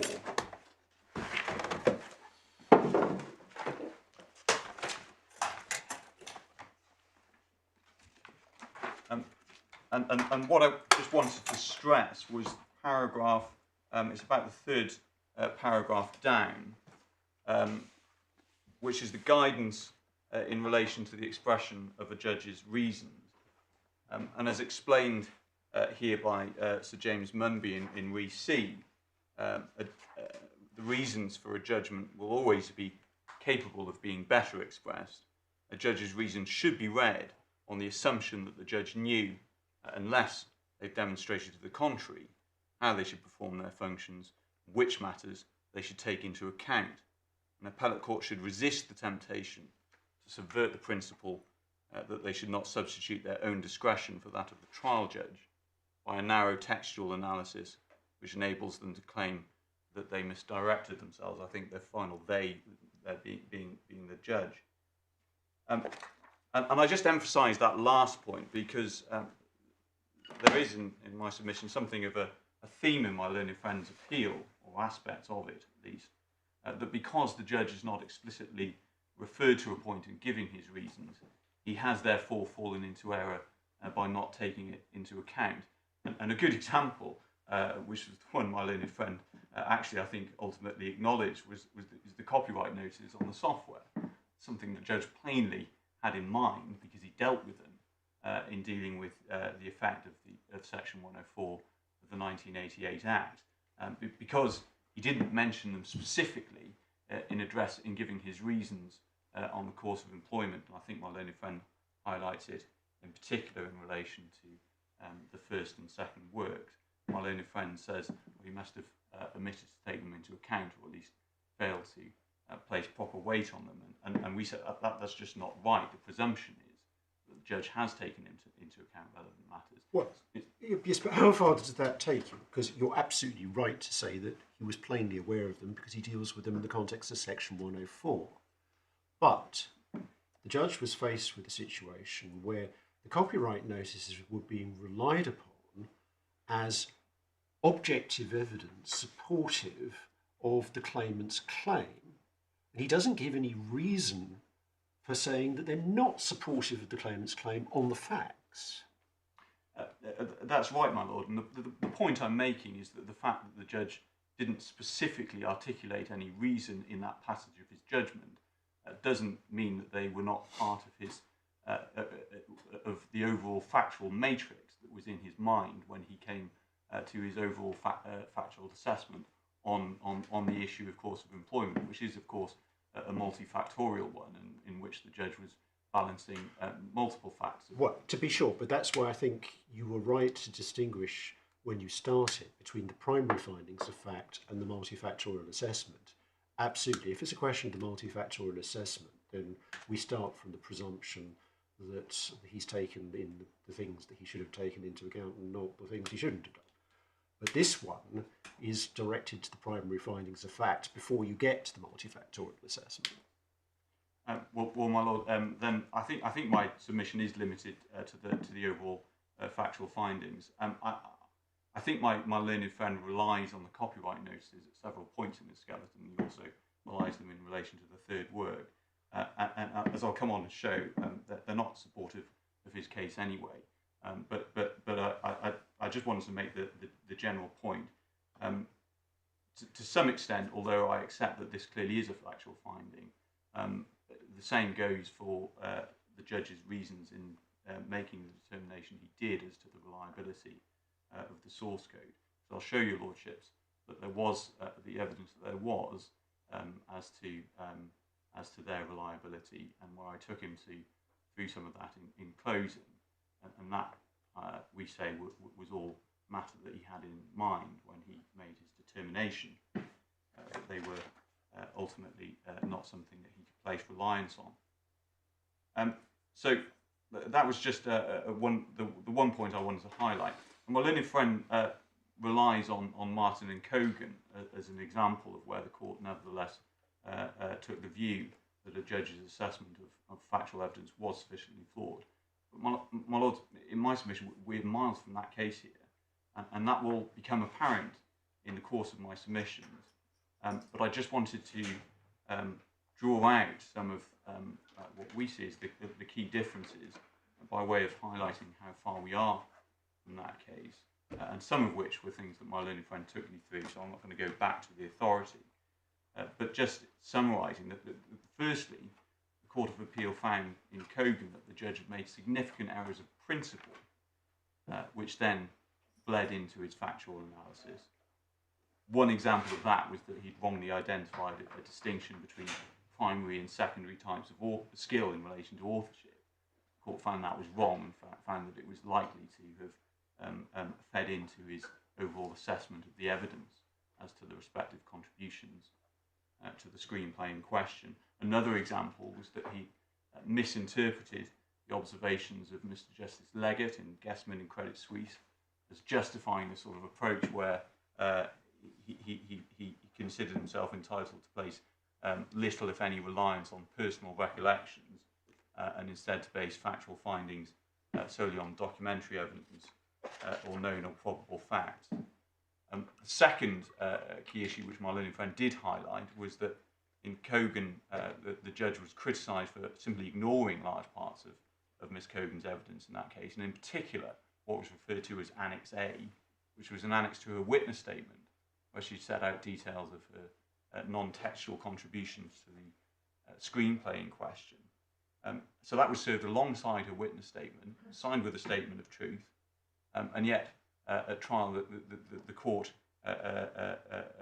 dismissed it on the basis that it was, as the judge characterised it, I think, vague and rambling. And the Court of Appeal considered that to be an unfair characterisation and not a proper basis for dealing with it. Thirdly, in Cogan, the court found that the judge had simply failed to make findings on key factual issues. An example of that was the question of whose idea the screenplay ultimately was, whether there had in fact been a collaboration between Mr. Martin and Ms. Cogan. So those, we say, are all key differences as between Cogan and this case. And if I could just take your lordships to where the Court of Appeal summarise those errors. It's at paragraph 145 of the judgment, tab 6 of the Joint Authorities bundle on page 131. I know my learned friend has already taken you to this paragraph, but if I could just invite your lordships to remind yourselves of what the Court of Appeal said there. 145.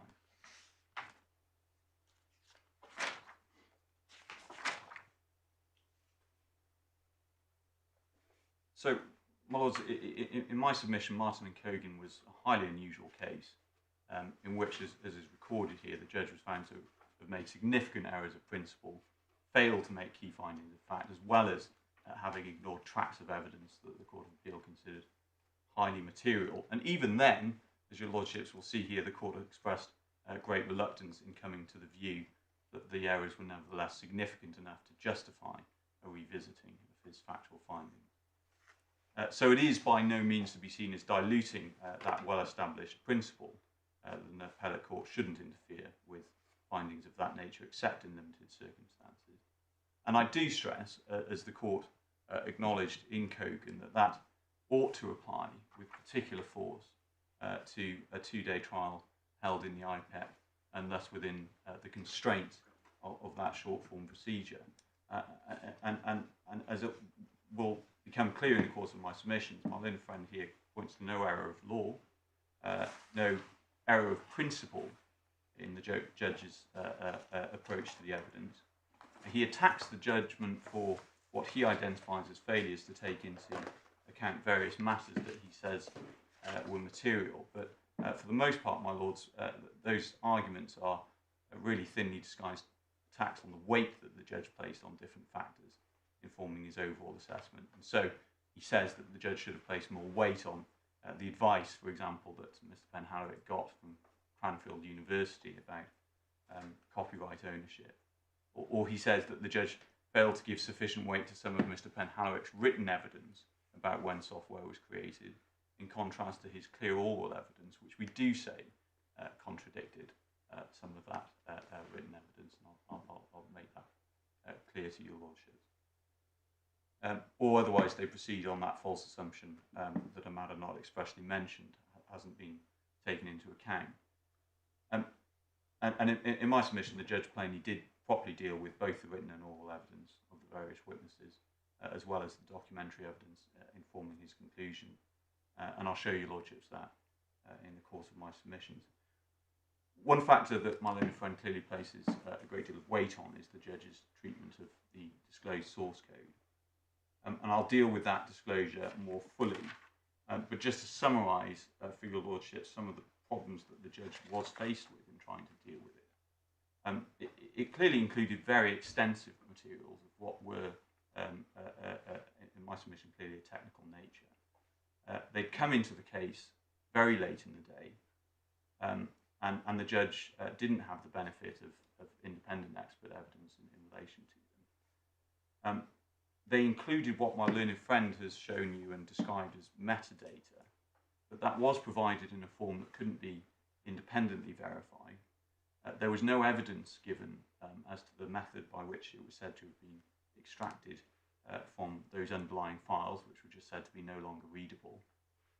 And the files themselves, presumably for that reason, weren't provided to us. And Mr. Penhallurick's own evidence was that timestamps of their nature can be unreliable. My learned friend took you to some of that. And what my learned friend didn't take you to was that the fact that that was borne out in this case by examples of some of the disclosed files that have timestamps that just couldn't have been correct on their face, and for which Mr. Penhallurick was unable to offer any adequate explanation. And so we say the judge didn't simply ignore that disclosure. What he made was a finding that it couldn't be relied upon, and that finding was supported by evidence that he had heard. But finally, and in any event, I will also show your lordships that even if the judge had relied on those timestamps and had taken them at face value, he would, in my submission, have come to the same conclusion on course of employment in any event, and would have been right to do so.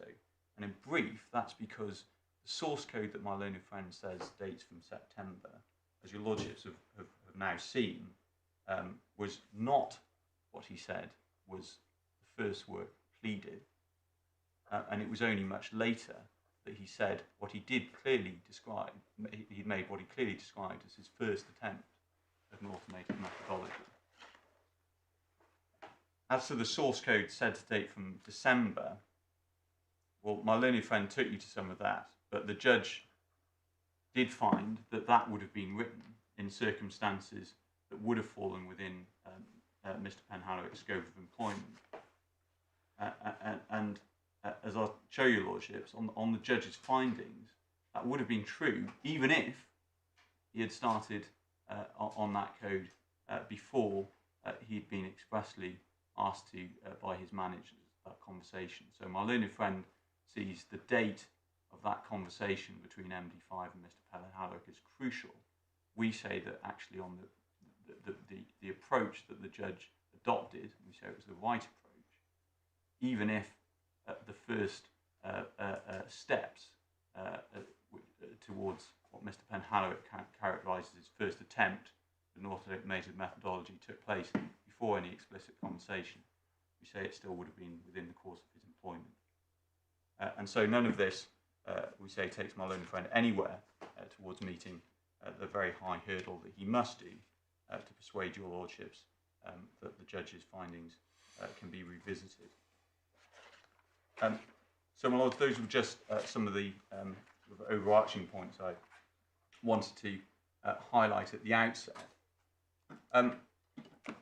Before I turn then to my learned friend's grounds in particular, I did just want to take some time on the background to the disclosure relating to the source code in particular, and just to explain to your lordships how it came into the case and show you some of the evidence, particularly that of Mr. Clark, and to pick up on some of the points that my learned friend raised in relation to that. So, my lords, I've mentioned how late all of that came into the case. It wasn't until, I think, 3 weeks prior to the trial that the source code was first made available to MD5 to inspect. And it was even later, on the 16th of June, that the what your lordships have seen as the sort of CSV files or the spreadsheet entries, which contained that metadata, were made available to us, and that was made available separately. So overall, there was very little time in which to deal with it. It's also important. Well, I'm sympathetic to that point, but you didn't apply for an adjournment. No, my lord, we didn't. What we did do was attempt to understand what on earth all this was by putting together Mr. Clark's evidence. Well, on that. and I'm baffled about that because it was plainly expert evidence. So why on earth did you not make an application to the court saying we've been presented with this very late material, we need to be able to deal with it, we need expert evidence to deal with it, and here it is, please give us permission? Well, my lord, with hindsight, that may have been a more appropriate course. At the time, we put together Mr. Clark's evidence, and it was also following on from the fact that Mr. Clark had already made a witness statement earlier in the proceedings, which, while the judge also expert evidence. Indeed, my lord, the judge characterises as that, and your lordship clearly agree with that characterisation. But nonetheless, at this stage, it had been allowed in as evidence of fact, with no objection taken from the other side, and so Mr. Clark's further evidence was essentially adduced on that basis, and having in mind the fact that it is not unusual in IPEC for factual witnesses to give evidence as to technical matters. But with hindsight, when Clark was put together in its totality, and one reads it now, it is, I think the judge rightly characterised it as what it is. But that's... All right, but then that takes us to the next question. Leaving aside the technicalities of compliance with Part 35, I mean, as a matter of substance, when one looks at Clark 2, in what, I mean, you'll obviously need to develop your submissions on this, but just to tell you the thought that's in my mind, even if one disregards the procedural scenario and says, okay, fine, yeah, we treat this as evidence that's before the court, why is Clark 2 in any way inconsistent with the claimant's case? Clark 2, by and large, is not. There is one important caveat to that in terms of what was allowed in, but Clark 2 wasn't adduced with any particular basis and the instructions that he was given were not to sort of in any way to undermine or seek to suggest in particular that what he was given was unreliable. He simply took what he was given at face value and described what he could distill from that. And what he was given initially were 69 text files of source code, which had no information as to timestamps or metadata whatsoever. So there's a bit of confusion, I think, in my learned friend's submission as to what, and it's to do with what came in when. But the first part of Mr. Clark's statement, he is simply dealing with, I think, what were disclosed as zip files with a whole bunch of different folders, each of which had one text file of source code, with no indication as to what it was, when it had been made, what it did, time or anything. So the primary task of Mr. Clark in Clark 2 was simply to try and put that in some sort of order and to explain what he saw as the functionality in relation to each of them. But what it doesn't do, my lord, is substantiate in particular any of the information that he was asked to look at, because he simply looked at the source code, said what he said about it, and then in relation to the metadata, if I can call it that, but the Excel spreadsheet, again, he simply looked at what they were. He noted that it wasn't verifiable, and I'll show you, Lordships, that in Mr. Clark's witness statement, so that he couldn't draw any conclusions as to whether it could be relied upon. But then proceeding on the basis that they ought to be taken at face value, in particular the last written dates, he then tried to match it up with the source code files. And where he gets to is ultimately matching up by the MD5 hashes to create a sort of timeline, which is not dissimilar to what the defendant's evidence ultimately was. That is different to Clark 3, which I'll come on to, my lords, because that deals with the even later disclosure from MD5 that was related to files found on an old MD5 hard drive. But for the most part, Clark 2, we don't say is inconsistent, but we do say it was there to try and assist the judge. The caveat that I mentioned to that is Mr. Clark's evidence as to the functionality of the various versions of VFC. Because, as I'll show you, Lordships, what he did say was that the development that took place from what he characterised as I think the prototype version, file 18, which my learned friend says is what Proof of concept. Proof of concept, that's right, that's right, that was the words. He characterises the development as significant, and I think he says demonstrably more extensive than simply licensing or dongle functionality. So to that extent, Clark is of assistance in respect of the development that went on, which Mr. Penhallurick characterises as only relating to sort of security and licensing features. Just having dealt with Clark 2, can I just, this isn't putting a particular point or anything, but I mentioned earlier, just for clarity, what in fact the judge gave permission for in relation to those witness statements.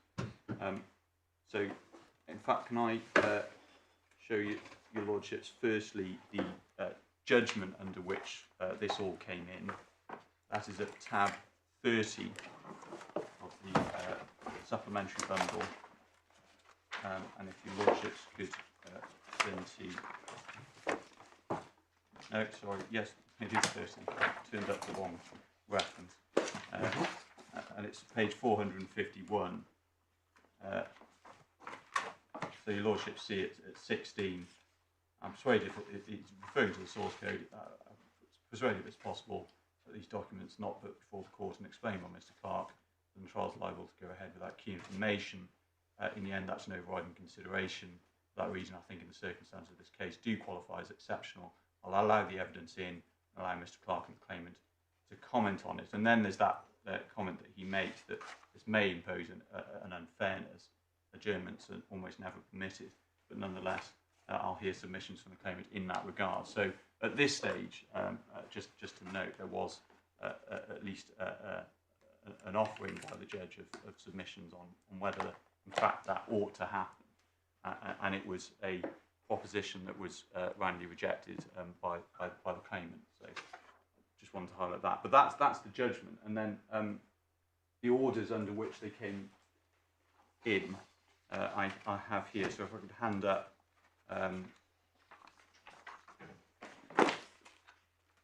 Firstly, I think this is the order in relation to the second witness statement, Clark 2.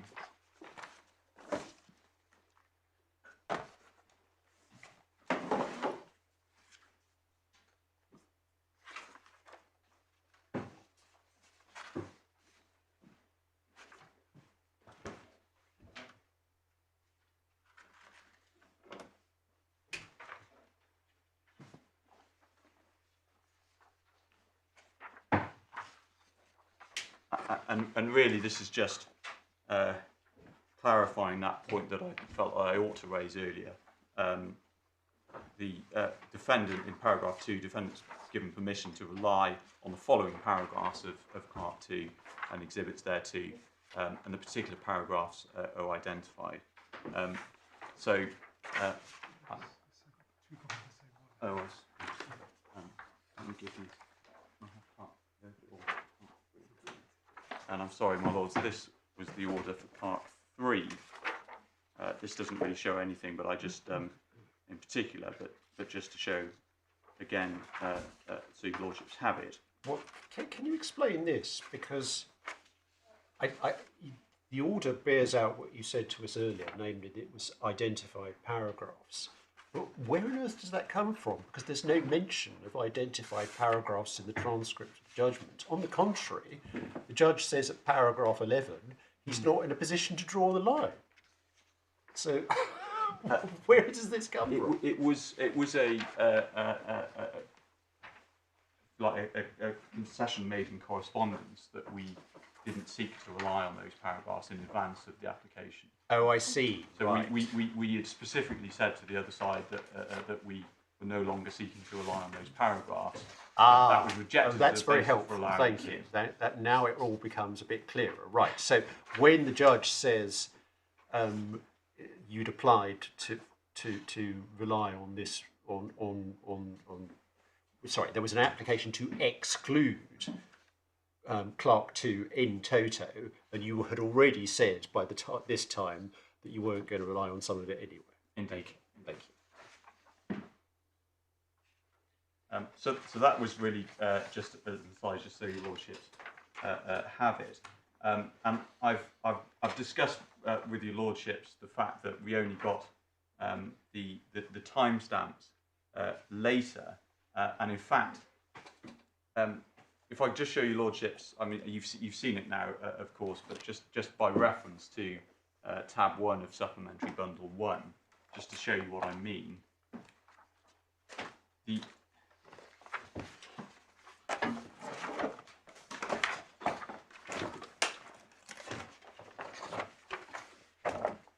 So my lords, the text that appears here in red, date created, last written, and hash value, all of that was added in by the claimant when these bundles were prepared for trial. I don't think that's accepted by my client. I can't personally say, because I wasn't involved, that's not my client's understanding. My client's understanding is that that's data reflected by his forensic examination of the relevant software, and it's produced from the software when it's interrogated. I can't say more than that about the derivation. I don't know why it's in red. Well, red highlighting might have been applied to it when we need to distinguish between typographical matters and what the document says. Yes, and my lords, this isn't a sort of typographical point. What the point is that when we originally got the text files of the source code, none of this information was on them. We just had files that were text files, and it wasn't possible to discern these timestamps from them. Where it comes from, and this I think is just what my learned friend is saying, is the metadata that Mr. Penhallurick said that he was able to extract from his forensic analysis, he says, of files that he couldn't access. That was disclosed initially separately in spreadsheets, and it was in preparing this essentially exhibit for trial that information was transferred over and put onto these documents. So I'm not making a submission here that this or no submission, at least beyond what I say about the information that's in the Excel spreadsheets, that this can't be relied on. I'm just making a point that it's not the sort of corroboration of what was disclosed to us in the spreadsheets. It's the same information that's just been later added. That's why Mr. Clark had to go through the to be sure, and that's a helpful explanation. But can you answer this question? I appreciate that your side was faced with the difficulty of getting this disclosure of the metadata with the timestamps late, and that undoubtedly will have caused you problems in addressing that at short notice. I've got that point, but was there any reason put at trial as to why Mr. Penhallurick's account of what he did was to be disbelieved? No, my lords, and I don't think that's a submission that I'm making now, nor did I make it at trial. What I do say is that no information was given about the techniques or the process that was used to obtain this information. And can I just show your lordships that in Mr. Clark's fifth witness statement? It's in the supplementary bundle at tab 20 on page 277.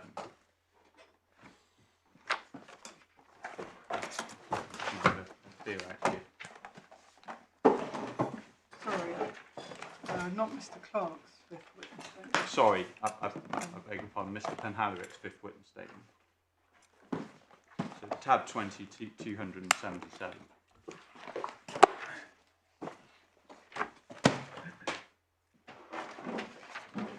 It starts just at the bottom of that page. If your lordships could just read from there. Sorry, which paragraphs do you want us to read? Paragraph 7. 7, thank you. Bottom of that page, and just reading over onto the following page, that paragraph.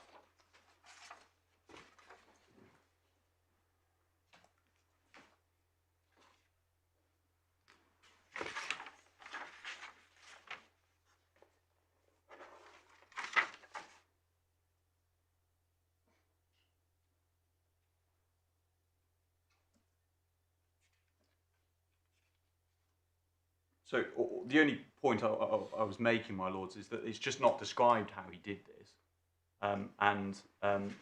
he just says that they were. He gives a bit more explanation in paragraph 9. I appreciate it could be said it's not a complete explanation, but nevertheless, he tells us where it comes from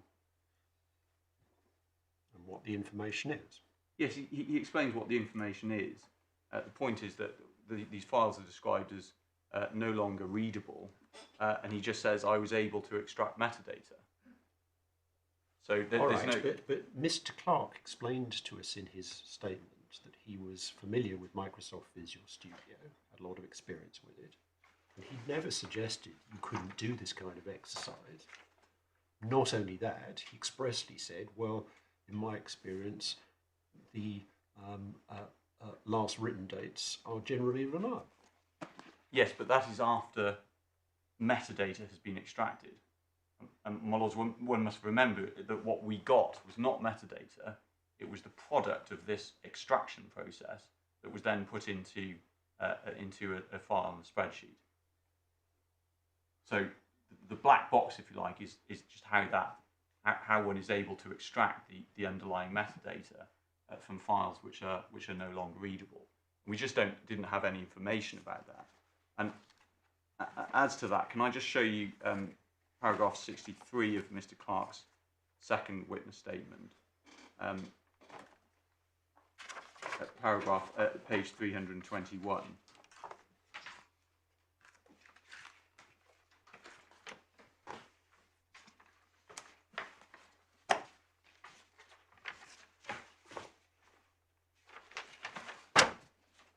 It's the paragraph about halfway down that page, 63.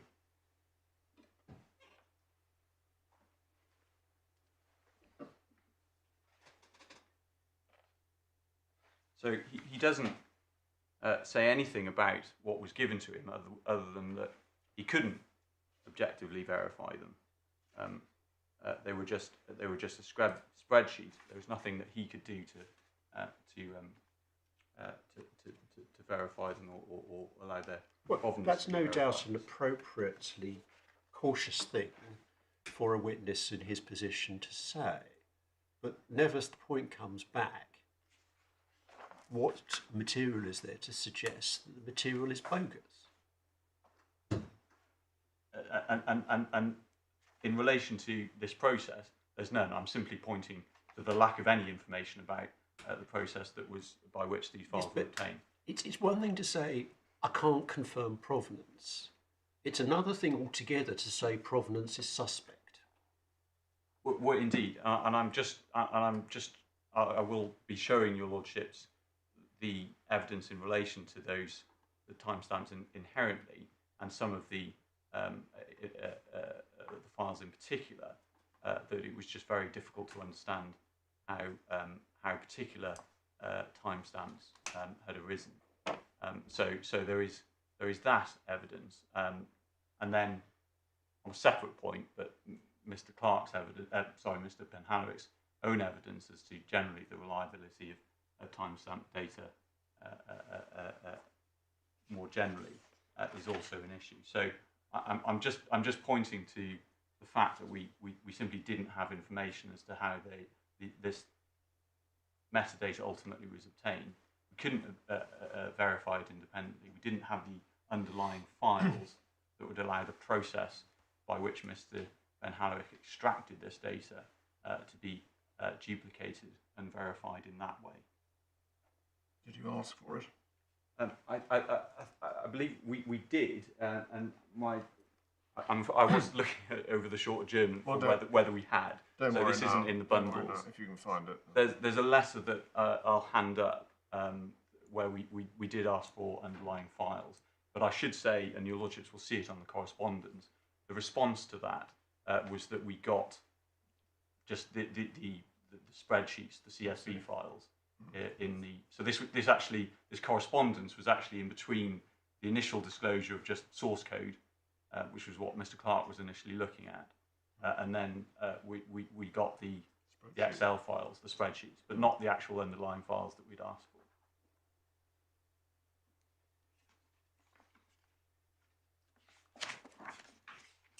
So I took myself a little bit off course, but as your lordships have seen, Mr. Clark describes this file these as not being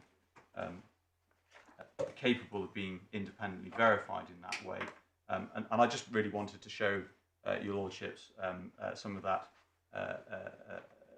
data and where it had come from. As to Mr. Clark's evidence, my learned friend has taken you through a lot of that, and as I've explained, really for present purposes, Clark 2 went to 2 points, and the first, as I've mentioned, was to just try and make some sense of the source code that he got disclosed, and second was that evidence as to the nature of the functionality that was added between the various versions. Clark 3 did go to a different matter, which was source code that was found and disclosed by MD5 just prior to the trial. Yes, so both parties made late disclosure. Indeed.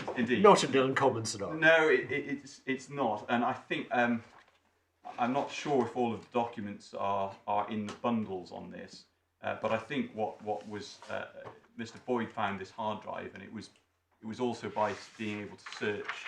It is described in Clark 3.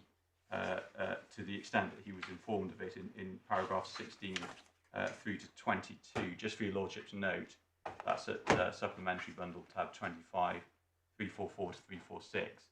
But I don't think we need to go to the ins and outs of where it came from. But as I understand it, it was the fact that Mr. Penhallurick's disclosure now gave us some sort of EFC file names to look for. I think assisted in identifying them in the first instance, but that's just the background.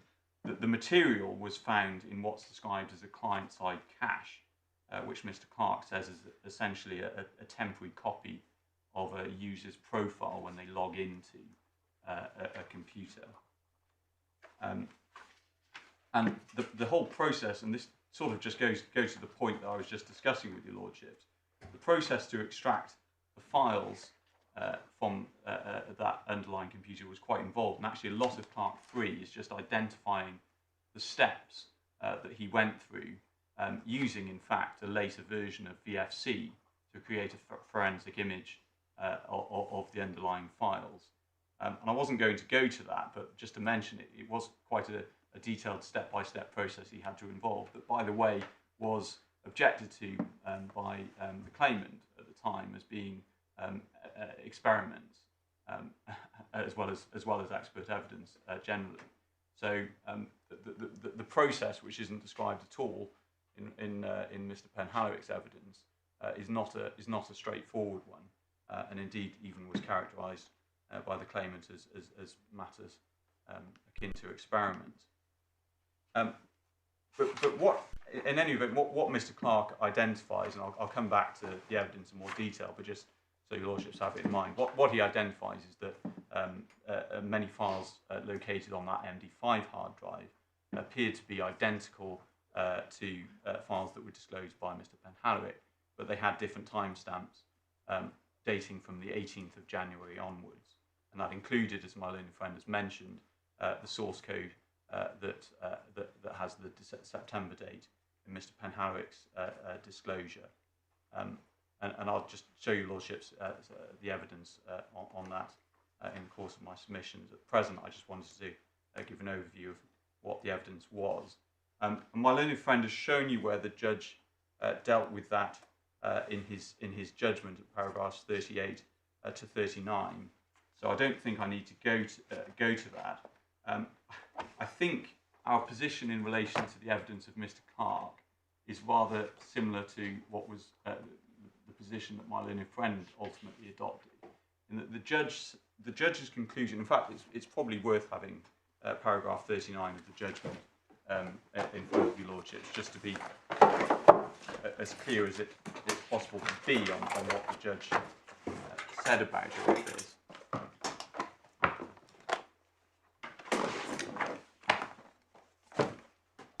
Because my learned friend said that the judge characterised Mr. Clark's evidence as confusing and inconsistent.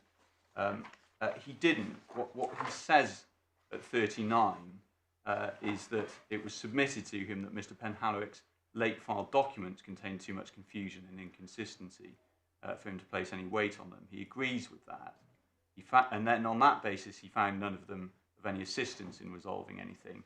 And then he says the same goes for Mr. Clark's second and third witness statement. So, my lords, we agree with the judge's conclusion as to the reliability of the disclosure.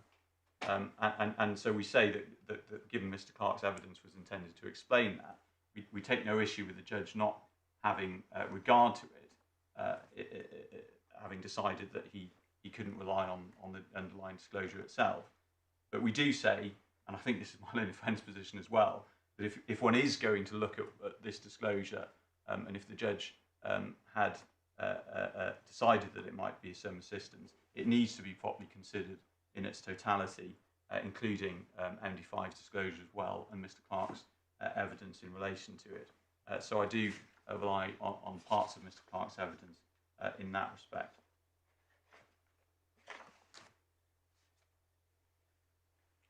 So, my lords, I apologise for what was a somewhat detailed overview of the evidence, but I just wanted to be clear from our position what that disclosure was and Mr. Clark's evidence in relation to it. So I'll come on with that to the first ground of my learned friend's appeal. Well, I see would that the be a time. convenient moment? Yes, it certainly would. And I appreciate that there's been a degree of interruption from the bench of both counsel, but how are you doing time-wise? Well, my lord, I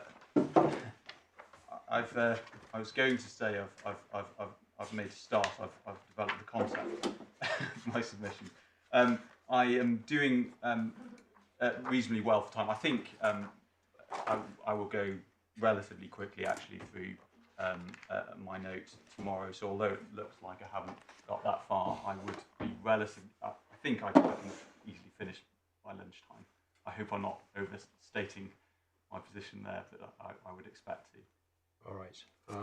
I mean, it's just that you will appreciate the case is estimated a day and a half, and so in an ideal world, Mr. Caddick would complete his reply by lunchtime. But, we understand that may not always be possible. I don't anticipate a lengthy reply. I mean, there's been no law to reply to really, and on the facts, I think we've our respective positions are becoming clearer. Yes. All right. Very good. Well, we'll adjourn there, and we'll resume at 10:30 tomorrow. All rise.